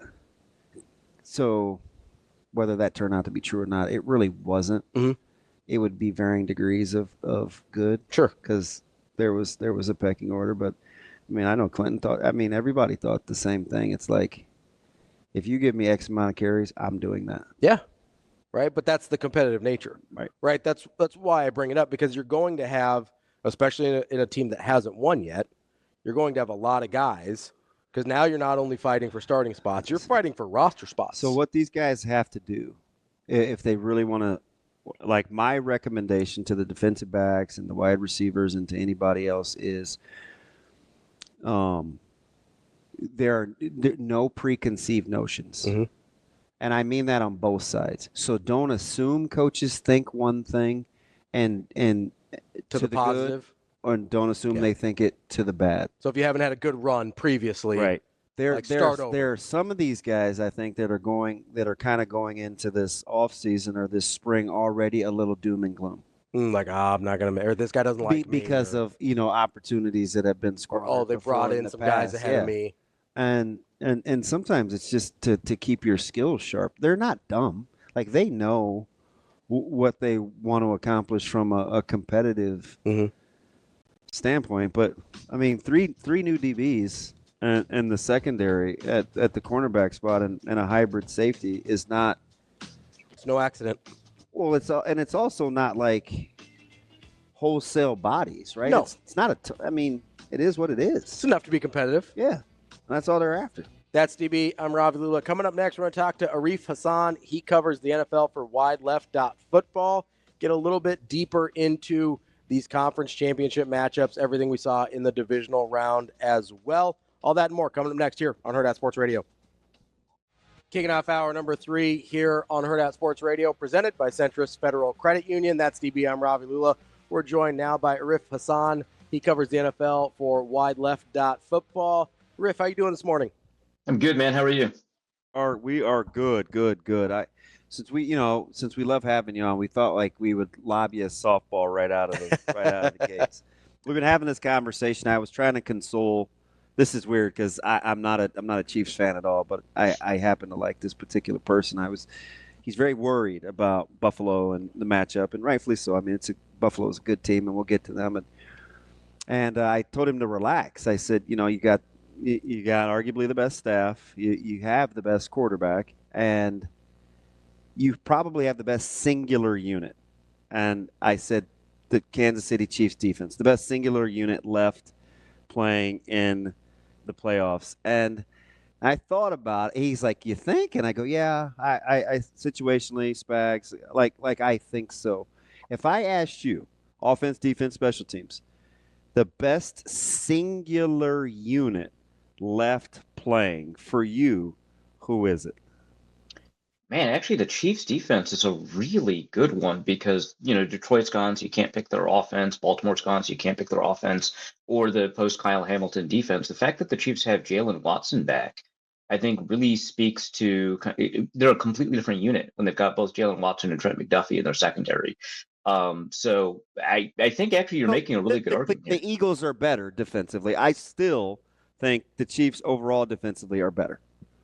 Yeah, no. I agree. I think that's actually because a lot of the statistics that we're using to evaluate these offenses and defenses maybe don't take into account the context of, which players are back and which are not. And I think getting Jalen Watson back, having him with, obviously Chris Jones, George Karlaftis, and especially Trent McDuffie, I think says a lot. Justin Reed has been playing well, but having all of that unit together with Spagnuolo, right? Having maybe the best individual game plan guy, among the coaching staffs. Oh, I think, yeah, Spags, yeah. I think really it gives you potentially that edge, right? Because first of all, I'm not crazy high on the Eagles relative to these other teams, so it's a little bit easier for me to be to be a little bit more optimistic here. Man, but yeah, you've got a good point. That aren't either. they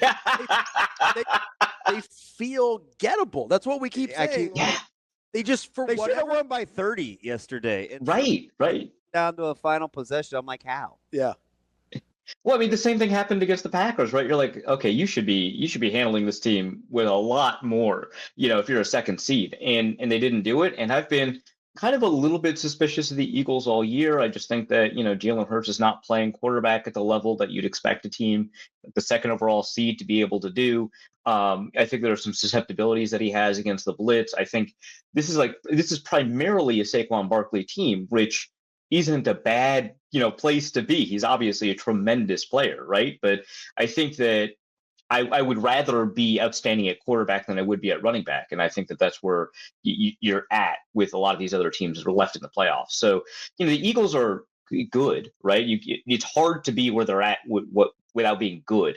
But I just think that they're, like you said, a lot more gettable, right? Like I think that, there are some weaknesses at the linebacker core that you can exploit, especially if you've got a player like, I don't know, Travis Kelce, right? Or, they've got, some issues like defeating the blitz, given, who the quarterback is. And I think that they're really just kind of built to win one kind of football. Obviously, that's taken them really far, but I don't know if that's going to be enough to like win a Super Bowl. So, again, it's also hard for me to bet against the Chiefs, even if they're having the most disappointing year that they've had in a long time. Disappointing one seed, right? So that's the funniest thing, man. Because like I made the argument. You brought up Travis Kelce. I go, can I make the argument the Chiefs also have the best singular pass catcher left in the playoffs as well? And he asked going into break, and I was like, well, statistically, there has no argument, right? He's been prolific in the postseason. But he should not be the best receiver left in the playoffs right now. But and I'll let you answer whether you think that's true or not in a second here. But let's say they've got best coaching staff, okay, best quarterback, best defense. Let's say they have the best pass catcher, and yet we're sitting here and being like, "Oh, I'm kind of scared of the Bills." Like, is it just the way it's looked? Like, is that what we're doing here? Because if you just kind of break it down that way, it feels silly. And they won 15 games, by the way, and probably would have been 16 if they gave a single flying F in the final in the regular season, right? Like they very easily could have been 16-1, and you're sitting there and you go, okay, what are we doing? Is it just the way it looks? I mean, I think that's a lot of it. I think it's fair for us to say, hey, are you winning by enough for us to think that you can be dominant against really good teams? Now, obviously, they also beat some really good teams along the way. So you have to kind of give them credit for that. I think it's fair to talk about it like that, but at the same time, kind of acknowledge that, you're going to be winning some games somehow, some way. And, there are some teams that have won a ton of games that just got eliminated that had fewer, quote unquote, question marks, right? I would consider Detroit heading into the playoffs a more complete team with a little bit of a better resume. And of course, they're one and done, right? So I think it's fair to take a look at this Chiefs team and say, I don't know if they've got like the juice of, some of these other Chiefs teams, or even, the Buffalo Bills. But I think when you break it down, like, hey, maybe Patrick Mahomes wasn't an MVP candidate this year, right? But I think, if you're going to just pick a game at random, right, and ask which quarterback you want to have, you're always picking Patrick Mahomes. I think, even though, Josh Allen had this MVP season, which I don't want to discount, he's an outstanding player. It's really hard for me to move past, the fact that the only quarterback in the history of the NFL to have a greater than 50% win rate when down in the fourth quarter is Patrick Mahomes, right? How can I ignore that? When I know like how good this defense is, when I know how good some of this receiving unit is, like Xavier Worthy coming online in the second half of the season, I think is also pretty meaningful. Personally, I wouldn't say Travis Kelce is the best pass catcher left. I think it's AJ Brown. He's not been having a good year, but if I'm going to excuse, Patrick Mahomes for not having a good year and I call him the best quarterback in the NFL, I think I can do that for AJ Brown. But Kelce is close, right? I think that he's probably number 2, right? Because I'm not going to pick anyone on the Bills, and that's just the nature of the Bills. They don't have any stars at receiver. They're comfortable with that. And, I'm not going to pick Terry McLaurin. I love Terry. He's incredible, but he's not Travis Kelce, right? So you've got, maybe the second best pass catcher. You've got, with Jalen Watson back and Spagnuolo is the best game planning defensive coordinator left, kind of this remarkable defensive unit. You've got Patrick Mahomes. It is like pretty tough to look past the Chiefs as, this favorite to win and then potentially three-peat. I just think that this is maybe, and I think we're maybe spoiled for how good the Chiefs have been. This is maybe the most threatened, I think fairly so, that the Chiefs have been in a long time. This Buffalo team is closer, I think, to this Chiefs team than, maybe since the Buccaneers, in 2020, were able to knock off the Chiefs. So it's been a while, and, the Chiefs have shown vulnerability in ways that obviously haven't been exploited very well by other teams, but in ways that make us kind of wonder and be concerned. But that doesn't mean they're not the best team. It just means they're not the best team by as much as we're kind of used to seeing, and we're kind of grading them on a curve that they set, which is maybe a little bit of an impossible curve, to work against. No disrespect to Sanistrill or even like a good pickup like Fowler Jr. I'm talking underappreciated guys that are playing better than maybe the non-fan base thinks. safe to say that the Bills have the two most underappreciated, really good players in Terrell Bernard and James Cook on their roster? I'm going to go with the Bills, and I'm going to say, and I actually maybe this is me being a little bit over my skis because maybe he is actually being appreciated well enough, but I haven't seen enough people talk about Christian Benford. I like Terrell Bernard, but Christian Benford is playing some really outstanding football this year, right? And he started right away over a first round pick when he was a 6th round rookie over Kyer Elam, right? And he's only been getting better since. I think that he is playing some outstanding football. Now, I don't pay attention to who got selected to the Pro Bowl, so maybe he did get selected to the Pro Bowl, and I'm kind of missing the mark here. But I just think that I haven't seen people talk about him that much, and he has been really outstanding. So I do want to shout him out. I think Terrell Bernard has been playing really, really well. I think that he's a very underrated player.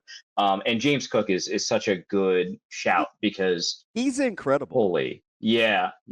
I took some unders on him earlier this year, and man, what a dummy, right? I am such an idiot. He's incredible. I told Ravi, and I'm a diehard Steelers fan, so it's hard for me to fawn over anybody else really in the NFL. But there are two things I left thinking yesterday. Number one, there was this part of me that felt oddly satisfied that Allen controlled a game in which it was about self-control and discipline, right? All the things that people assume he's not when he's got his cape on, right? So I enjoyed that. And then the other thing is just the hidden yardage of controlling the game plan with how Cook could maneuver in tight spaces. It's not running through the gaudy gashing holes like Henry was doing with Buffalo. It's very subtle. It's very efficient, and he can line up and do it again. I have a tremendous amount of appreciation for that. Yeah, I think one of the things that we tend to ignore when we're looking at running backs until it becomes super obvious, right? Like Marshawn Lynch is a really good example of this, is contact balance, the ability to take on contact, stay upright, and churn out a couple of extra yards. And typically we see this with bigger backs, right? Guys that are 220 pounds or whatever. But I think James Cook has a lot of really excellent contact balance. He can take a hit and continue moving forward, churning. So it's not necessarily always kind of these flashy big plays, which he does have on his resume, which is really nice to see. But it's also, like you said, getting skinny. It's taking a hit from a linebacker and adding, 2-3 yards to that. And that really adds up. And it's really frustrating for a defense to line up correctly, play your cues, fit your run fits, and hit the guy in the hole. And then it was a 6-yard run. Jesus, right? That was their 4-minute offense yesterday. The Ravens fit that in the run game correctly, and you lined up, and it was 2nd and 6 for the Bills. I'm like, that didn't look like much. It was just a little subtle shoulder turn. He falls forward, he lunges, they come in and spot it. It's like, wow, it's 2nd and 6 with 4 minutes to go. That was I don't know. He's just really good. Yeah. And I think that him kind of being, Dalvin Cook's brother, a lot of people kind of expect them to play very similarly, and you can see some similarities in how they play. But I think just the fact that, he grinds it out a little bit more, maybe he's not as explosive. He's still explosive, maybe not as explosive as Dalvin was in his prime. I think people are a little bit tricked that they kind of see these two players as identical when maybe they're similar, but they've got, I think, a couple of differences here. And I think one of them is that ability to just add a couple of extra yards to contact. Or if it's a little crass, but I'm just being honest, real time. We were talking about quarterback play, and I'm on social media, and I'm like, it's just interesting how even when people aren't even when Mahomes isn't really what I would call in his game, right? Andy Reid's for as smart as he is, I want the ball in my quarterback's hands. Cliff Kingsbury, for all his faults, I trust Jaden Daniels. How interesting is it that in a 1-score game on Saturday, the Lions they trusted the ball in the hands of a guy that was literally just dry humping in the end zone 90 minutes earlier. I said that real time. I'm like, I can't believe. That's a text message I received in real time. Of course. Why would the Lions do that in crunch time? Because I wondered all year, and I love Campbell. But I said, will it ever reveal itself that the Lions have a crunch time coaching issue? and it never really manifested itself. Did you think they panicked on Saturday, or did you think, you know what, they're not going to get stops, so they had to slug it out without a quarterback that they felt like was playing well? I don't think they panicked. I think they don't really adapt their coaching style. When I understand why, but they don't really adapt their coaching style to kind of the situation at hand. I think that they're always kind of primed to try and hit big punches. And sometimes you're ahead. You don't need to do that. I had a friend who tweeted out, hey, if I'm coaching, sorry, Jameson Williams isn't throwing the ball with the season on the line. Zero chance. One of the dumbest calls I've ever seen, right? And the thing is, his dad retweeted that. Jameson Williams' dad retweeted that tweet. Yeah. I think that tells me everything I need to know. We kind of know his. I cheer for him because of his because of his struggles, right? But like that they like I don't know, man. It just seemed like they'll be kicking themselves over that, obviously, but. Man. Yeah, and they'll say the same thing they did last year when they were aggressive on the fourth down against the 49ers, which again I'm in support of. I think that they should have been, but like they'll probably say the same thing. It's like, well, we coach the same way that got us there, right? We love trick plays, we love being aggressive, and I get it, but like sometimes you do have to modulate your coaching. And again, this is one reason why I like Spagnuolo so much. You have to modulate your coaching to the opponent and situation that you're in. I would never put my season on the line of almost any receiver throwing the ball, much less, somebody who I don't think like I've ever seen before, right? Like I have like a remarkable play in that regard. So yeah, I mean they're like, we're going to throw it to Dan Skipper or Penei Sewell or whoever, right? Like I know that that's like the DNA of the team, but like sometimes you just got to be like, hey, we have Jahmyr Gibbs, and we got David Montgomery back, and Jared Goff is having an outstanding season.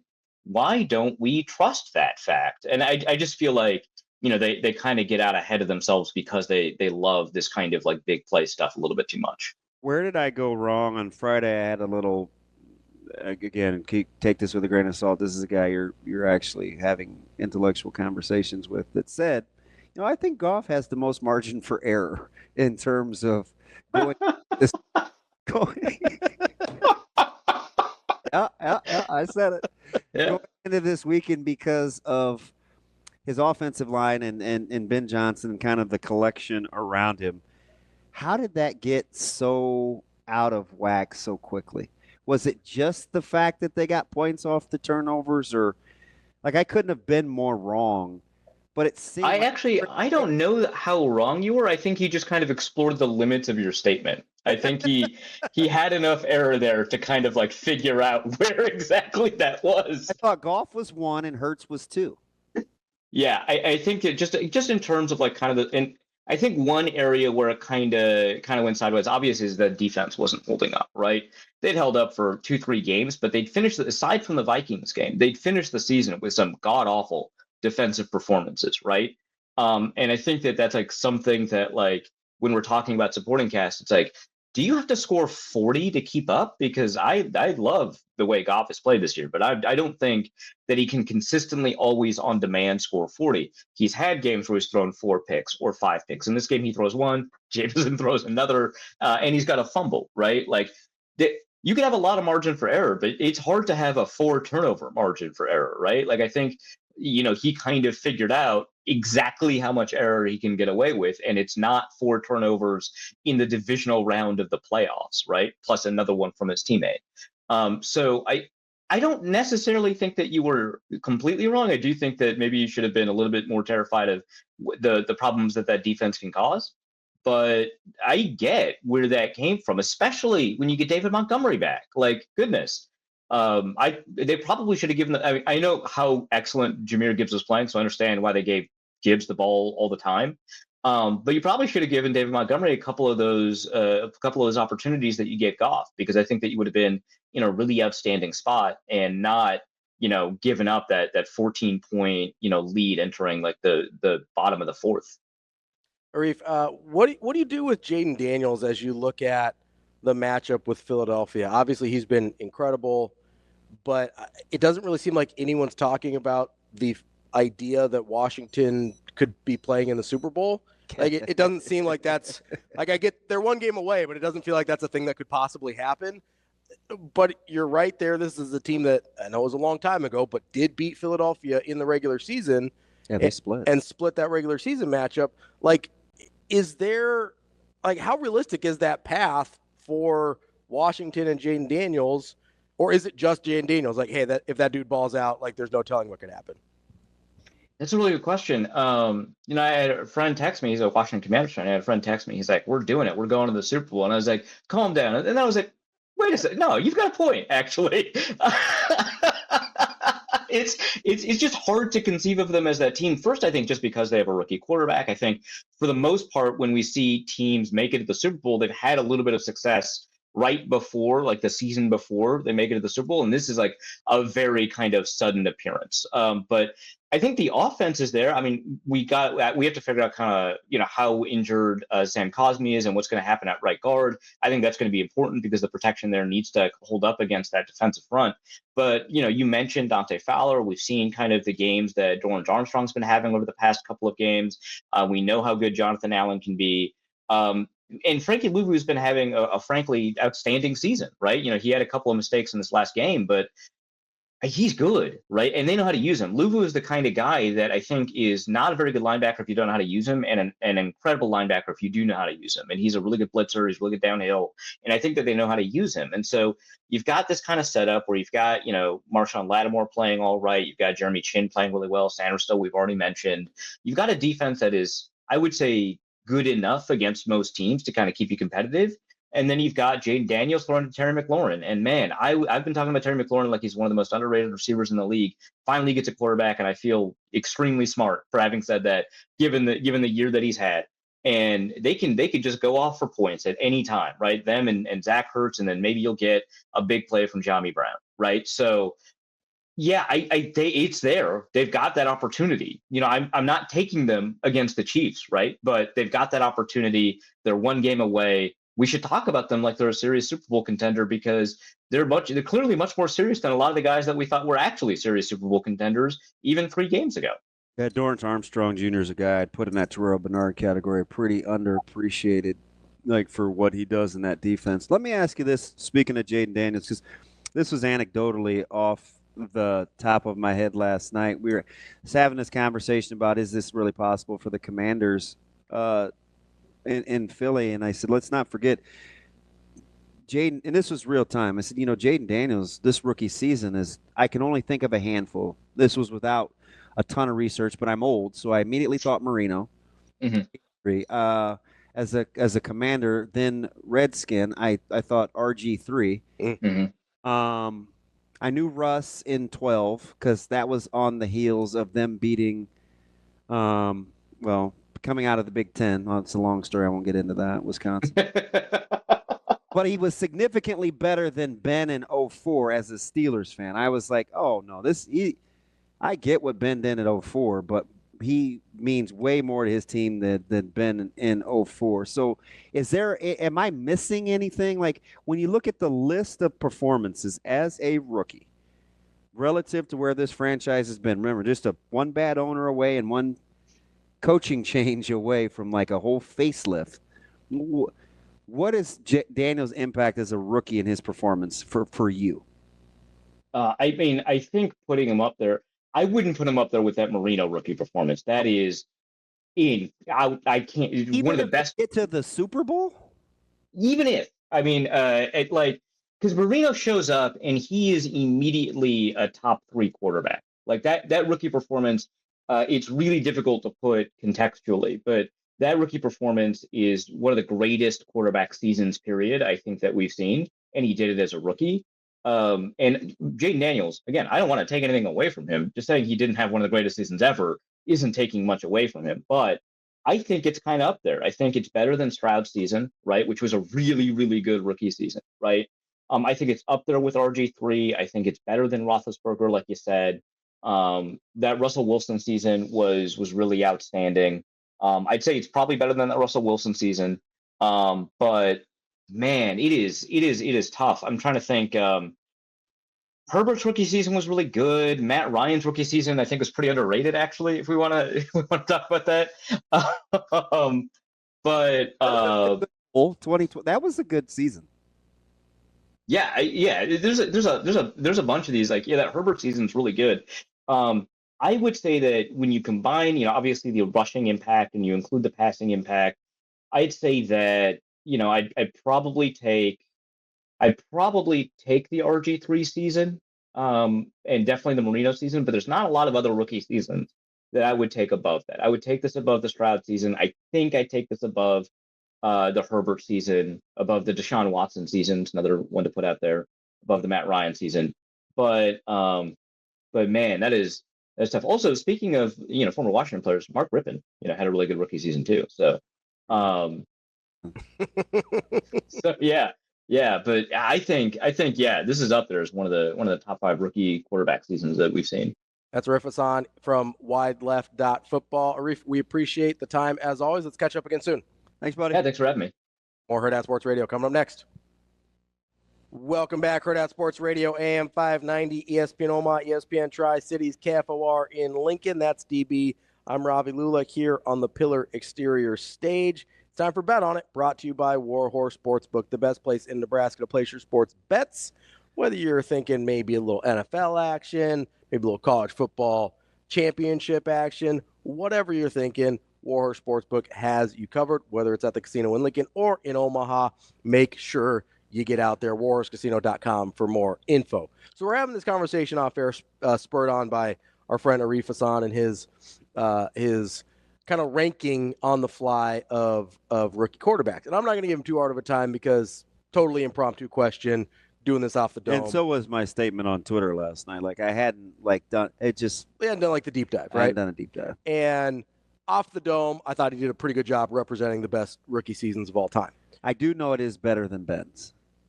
Yes, I would say I was safe. I was safe in that. I think that's fair. The one that came up was Dan Marino in '83. That was my first thought. Which I think, and correct me if I'm wrong here, I think the perception of that season might be a little different than the reality of it. Yeah, so you want to know what my perception is? Yes, I do. My perception is number one, I wanted the Steelers to draft him, so I paid pretty close attention. Sure, Pitt guy. I know he played a handful of games, like 8 or 9, and he was like this phenom. Like, everybody thought this dude was going to be like the GOAT. So his impact in just a small sample size. How many games did he play? He played 11, started 9. Started 9 games. All right, not bad. Yeah, not bad. So you were on that one. Okay, yeah. So my context for that wasn't necessarily his statistics. It was how you felt about it. It was how I think the league felt about him, given the time span in which he played. Which matters, and I don't have context for that. So, that's why I gave the Marino comp. Mm-hmm. I think that's fair. I think it's fair. I do too. I think it's fair. It's different when it's not a whole season, right? Because you're kind of extrapolating, and obviously the success of the Commanders in year one postseason factors into that as well. But statistically, it doesn't blow your socks off. You talking about Marino's rookie year? Yeah. Okay. But it's a different era, though. The passing game wasn't like the passing game is now. I understand. I understand. It's just for I understand it's a different era. Stats. Okay, so give me the hard data, because remember, Shane, I'm saying mine had more to do with how we felt about his presence as a quarterback so early, which is totally fair relative to the league. And I think it's right on par. And here's where I'm comparing. I'm not even getting into the stats because I knew he didn't play a whole season. And here's what I'm comparing it to, kind of per game averages based on what he ended up doing. He is in Dan. What Marino ended up doing, because then I can kind of take the era out of it, right? I see what Marino's capable of even the very next year, and I go, okay. That was the prolific year. Yeah, and I think people forget that 84 wasn't his rookie year because it was his first full season starting. But his rookie year, starts 9 games, played 11, 7-2 record, so very good. 58% completion, which is a lot more common back then, but he did have several seasons over 60%. Yeah. 2,200 yards passing, which was just right at 200 yards a game. and 20 touchdowns, 6 picks. Yeah, that's okay. I feel good. I feel good about that. That's pretty good. Yeah. Right. But if I want to look at Jayden Daniels, and I get era specific, right? He's at 69% completion, 3,500 yards, 25 touchdowns, 9 picks, and his team's playing in the conference championship game. Like, if anything, I also think there's the retrospective of who Dan Marino became. Of, yes, we were right that he was a phenom in real time. I think that factors into how people remember Dan Marino's rookie year. Do you think that's interesting? Because on the reverse, I feel validated, but anyway. On the reverse, I feel like we forget how good RG3 was because of how his career played out. So that's the first one I thought of. Yes, but you're also a football junkie. Like, I think people forget, like more common fans forget how good RG3 was that year. Because the rest of his career went the way it did. I think Dan Marino gets the opposite. They inflate what the rookie year was because of who he turned out to be. And that's not to say he still wasn't great, right? It's just in context, it feels more dramatic than do you think we think Jayden Daniels is better than he really is? No. I think what we've seen is an accurate if anything, I would have thought his numbers were a little better. Well, so what I was going to say is, he's 25-9. He threw for 3,500 yards. Mm-hmm. That's not like in this era. That's not crazy. That's not crazy, right? But then you watch him the last 2 games, and you're like, he's a game changer again. And I wasn't trying to be a Richard head. I was just saying, like, Chiefs ride with Mahomes. Okay, fine. Mm-hmm. Let's say, that's easy, DB. He's the best, even though he's not prolific. The Bills trust Allen. He doesn't have to put the cape on. Mm-hmm. Right? The Lions went with Jameson. Trick play. They went trick play. Jameson Williams. Can I just throw this? The dude was dry humping 90 minutes before that interception. Can I just give you this context real quick on RG3? Back in the day. Go ahead. Jayden Daniels actually had more rushing yards than RG3. So what did RG3 rush for? 815. Okay. Jayden Daniels ended up with 890. That includes postseason, though, right? No, that's regular season. 17. It's extra game. Okay. So 17 versus I think RG3 only played 15 because of the injury, right? Yeah. But I mean, he ended up with more yards. Like, so you have whatever you had about RG3, better passing numbers for Jayden Daniels, plus more rushing yards, which is what we give RG3 all the extra credit for. Real quick, while we get to Brian, see what Russell Wilson rushed for in 2012. Did he go for 500 yards? 489. How'd you know what I was going to say? I didn't. I just have it up. Oh, I wondered if you rushed for 500. Not quite, but almost. Right, it was right there. But Russell Wilson, what did you do? Compared, let's do his stats, right? 26 touchdowns, 10 interceptions. I mean, it's basically the same. Exactly what Jayden Daniels did, but 400 fewer rushing yards. How many yards did he throw for? We sleep on that rookie year. For Russell Wilson. Yeah, no, he was really good. Yeah. I got to grab the passing yards. I think the real question is how many games did he lose? When we lost them 4 games. That year, not a lot. You're an idiot. They did not lose a lot that year. Let's get to Brian. It was 3,100, by the way. Oh, comparable. Yeah, pretty close. B, what do you got for me, bud? Good morning. What's up, Brian? I'm all right. I'm gonna try to keep it on. I don't want people thinking I'm being mean, or people saying I'm being too mean to people. Treat me like Deion Sanders and tell me they disagree with me, but then later on start asking questions later on in the week. Maybe they are that sad, or maybe people are as talented as I said they were earlier that week. But I digress. Ravi, okay. He watched you let me have it a couple weeks ago. He was cheering for you. Not he sat up there after I said what I said last week, and then he said he wasn't vibing with me. But then days later, he turned around and asked his question. So the same question that the UCLA coach had admitted to himself already. Sometimes it just takes adults longer to come to the conclusion because of the love in their heart and wanting to be nice. Screw that. Get to the point. There's only 24 hours in a day. Now, with NFL, what I call the comment about mainly the NFC East, happy to see that I just want to remind people, even though I'm a Cowboy fan, I did pick I almost called them that name again. It's the old NFC Commanders. East. I got to remind myself. Commanders. Yeah. There you go. Commanders. I heard the hint of an R coming.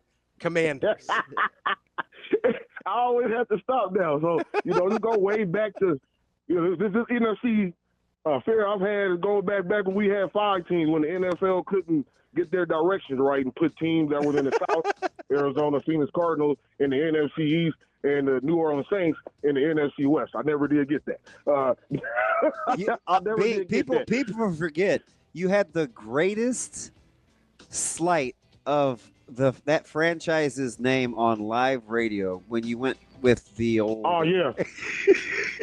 Yeah, I was going to ask if I'm banned from saying that still. I mean, it is in the Webster Dictionary, and they do teach that in health and human and human resource, whatever, for the kids when they learn their little what's that stuff, that little sex education stuff. We got to sign the paperwork as parents when they come home. But I just thought they would cover that in school. So I thought that was a word to use, but I won't say it again. We'll just say non-circumcised. That's and leave it at that. Okay. Yeah, I'll leave it alone. But even though I'm the Cowboy fan, I still like the NFC East. This looks like the 80s where we don't care about the NFC West, any other team. I'm just happy to see this. And I hope the Washington Commanders win the game. Commanders. Because we don't like filthy. Commanders. Yeah, we don't like Commanders. We don't like the filthy Philadelphia Eagles, okay? We don't like the filthy Eagles. But you like the Commanders? More tolerable. Yes. I mean, this is NFC. You're not used to it. I'm a 49ers fan. I'm familiar with the NFC. No, not the East. You're not here. You stay over there with them San Francisco and that sunshine stuff. I'm hanging out with your Cardinals now, B. All right, B, man. Be good, buddy. All right. That's Bet On It, brought to you by Warrior Sportsbook. We'll be back with more Hurrdat Sports Radio. Wrapping up the show here on Hurrdat Sports Radio, AM 590, ESPN Omaha, ESPN Tri-Cities, KFOR in Lincoln. That's DB. I'm Ravi Lulla here at Hurrdat Sports Bar and Grill. DB didn't get to a lot of picks there in Bet On It, but you didn't get to any. That's true. That's what I meant by not a lot. I meant 0. I smell bad. I would like to get some picks out there today. I have one more question, though. Yeah, let's do it. Did you land on who the best unit is remaining in the playoffs? Yeah, I think I'm going to go Kansas City defense. Is it because I said it first? Well, technically, I said it first. No, in you my gave group. me 4. In my group, yeah, it was one of the ones that I offered. Yeah. So it's not like I wasn't thinking about them. I also said that while I think Philadelphia's pieces on defense are better, I trust Kansas City more.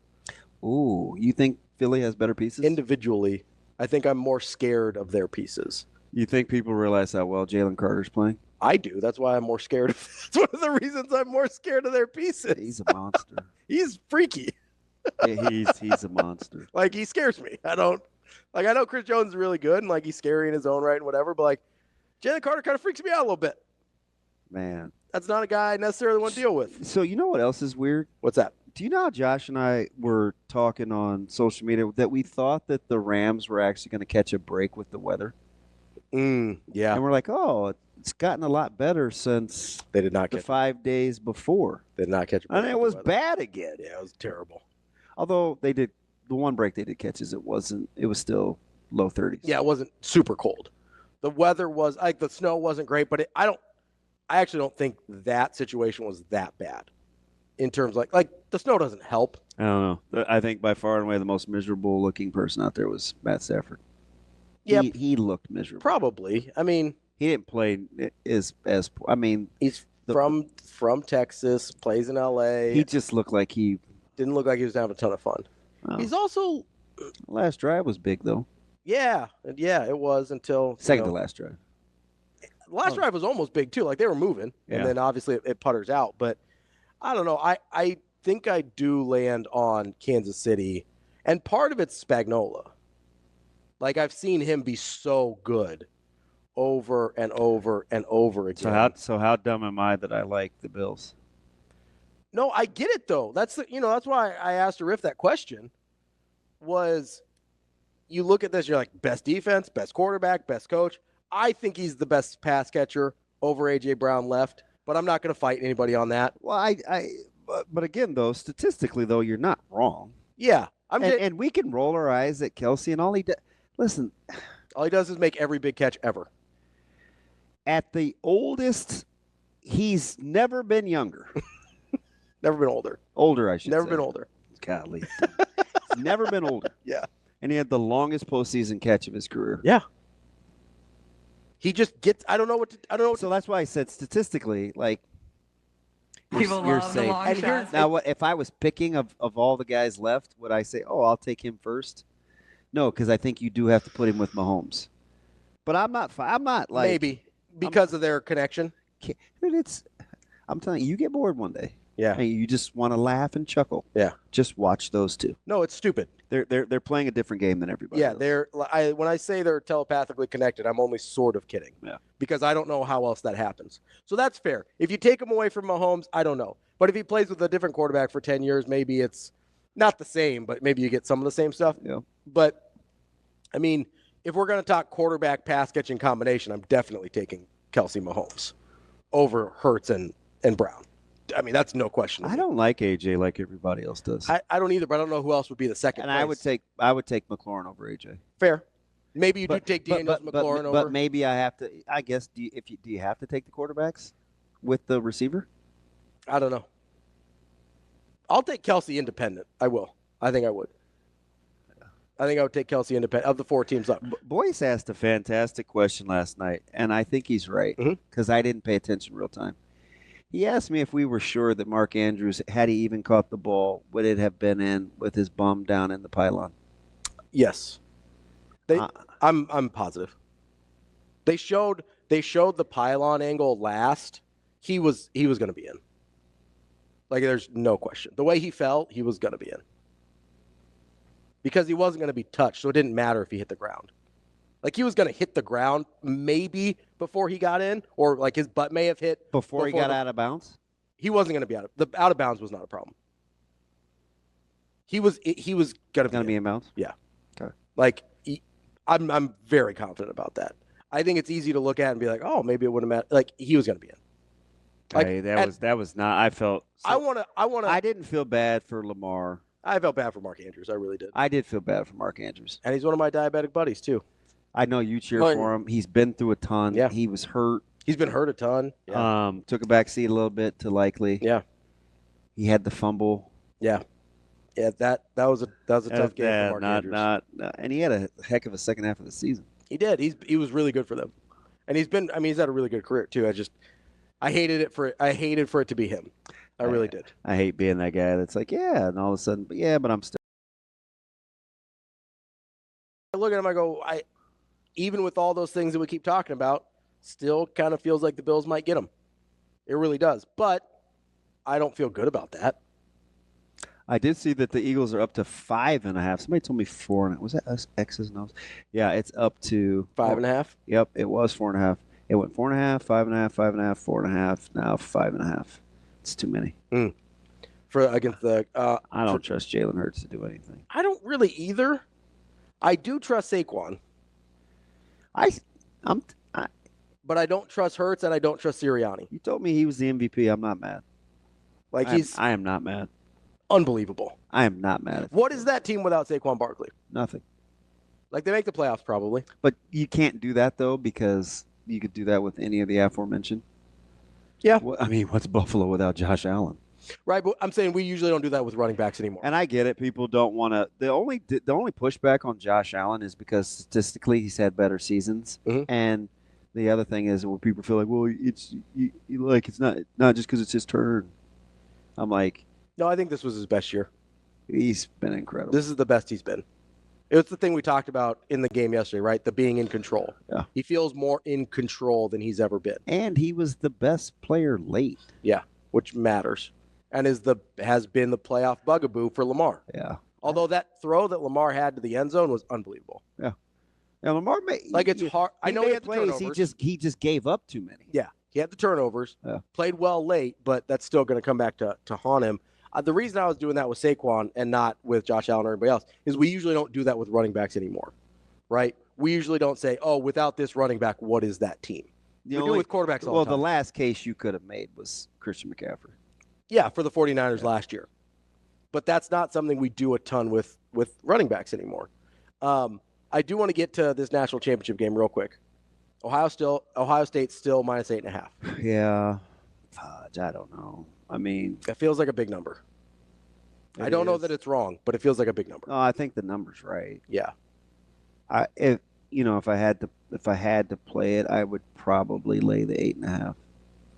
I'm having a hard time separating how badly I want Notre Dame to win. Oh, me too. Versus me too. Ohio. But if I had to play the game, I would probably take Ohio State. I think it's way more likely Ohio State wins by 2 scores than it is that.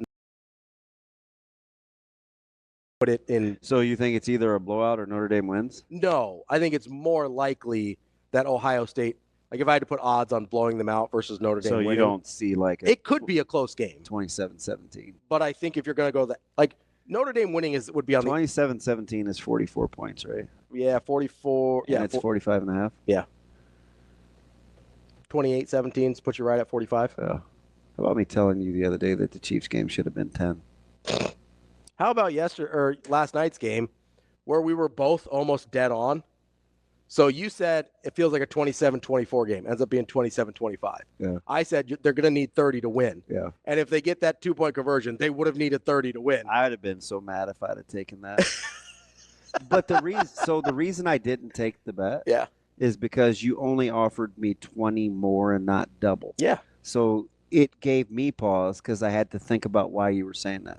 So it's not what you said, it was just why you said it. Yeah. So because you were a little complicated, I didn't respond right away. That's 100% the truth. I'm not that complicated. It just was a weird answer. Well, I wasn't so I was like, well, why does he want it on his terms? Let me think about what he said. Well, I was setting the juice, So right? then I was like, yeah, let me think about I was setting the line because I wasn't so confident they were going to get I to could have got a 30. $60 meal instead of a $40 meal. I know, you would have had it. And you know what's funny? What's Hurrdat got going today for their specials? Mondays, I think, is pizza day, isn't it? Yeah. I might have you get me a couple. All right. You know what's, and I would have been generous too, because if Buffalo had scored late to get to 30, but they didn't need it, I'd have given that to you. Because that was the thing that I said. I don't think the winner will need 30. And I said the winner will need 30. So it wasn't about getting to 30. If they didn't need it, I was going to give you the win still because I'm very generous. I'm kind. You know this about me. Yeah. It's what everybody says. All right, QB Ace, he's on a roll. What's he got? He's laying the points, right? Yep, he likes Ohio State. 38-20, is that what he said? Coach Stokes is in on Ohio State. Are there any domers in the house? I'm probably going to go just because that's where my rooting is. Kidding's funny. Have we fixed basketball today? No, that will be tomorrow. Oh, we're going to fix basketball tomorrow? We're going to fix it. How are we going to fix it? We're going to talk about Nebraska's best lineup, given what's going on. Interesting. Well, it's not defense only. Do you think we have the qualifications to talk about that? I don't know. Just going to give an opinion. I'm sure everybody. Fudge, it doesn't stop 90% of the other yahoos that crank out content every 5 seconds just reading box scores. Sorry, that's an inside joke from Twitter. That's DB. I'm Ravi, Lulla. You're a child. I am. I do have one for you if you want an early play. I do want an early play. Hey, take Bill and Margaret. William and Mary? Yeah, getting 6. William and Mary +6. I'm dead serious. Deep cut from DB. I'm listen, follow trends, baby. That's our guy, DB. Billy, Billy and Margaret. I'm Ravi, Lulla. We'll be back tomorrow with more Hurrdat Sports Radio.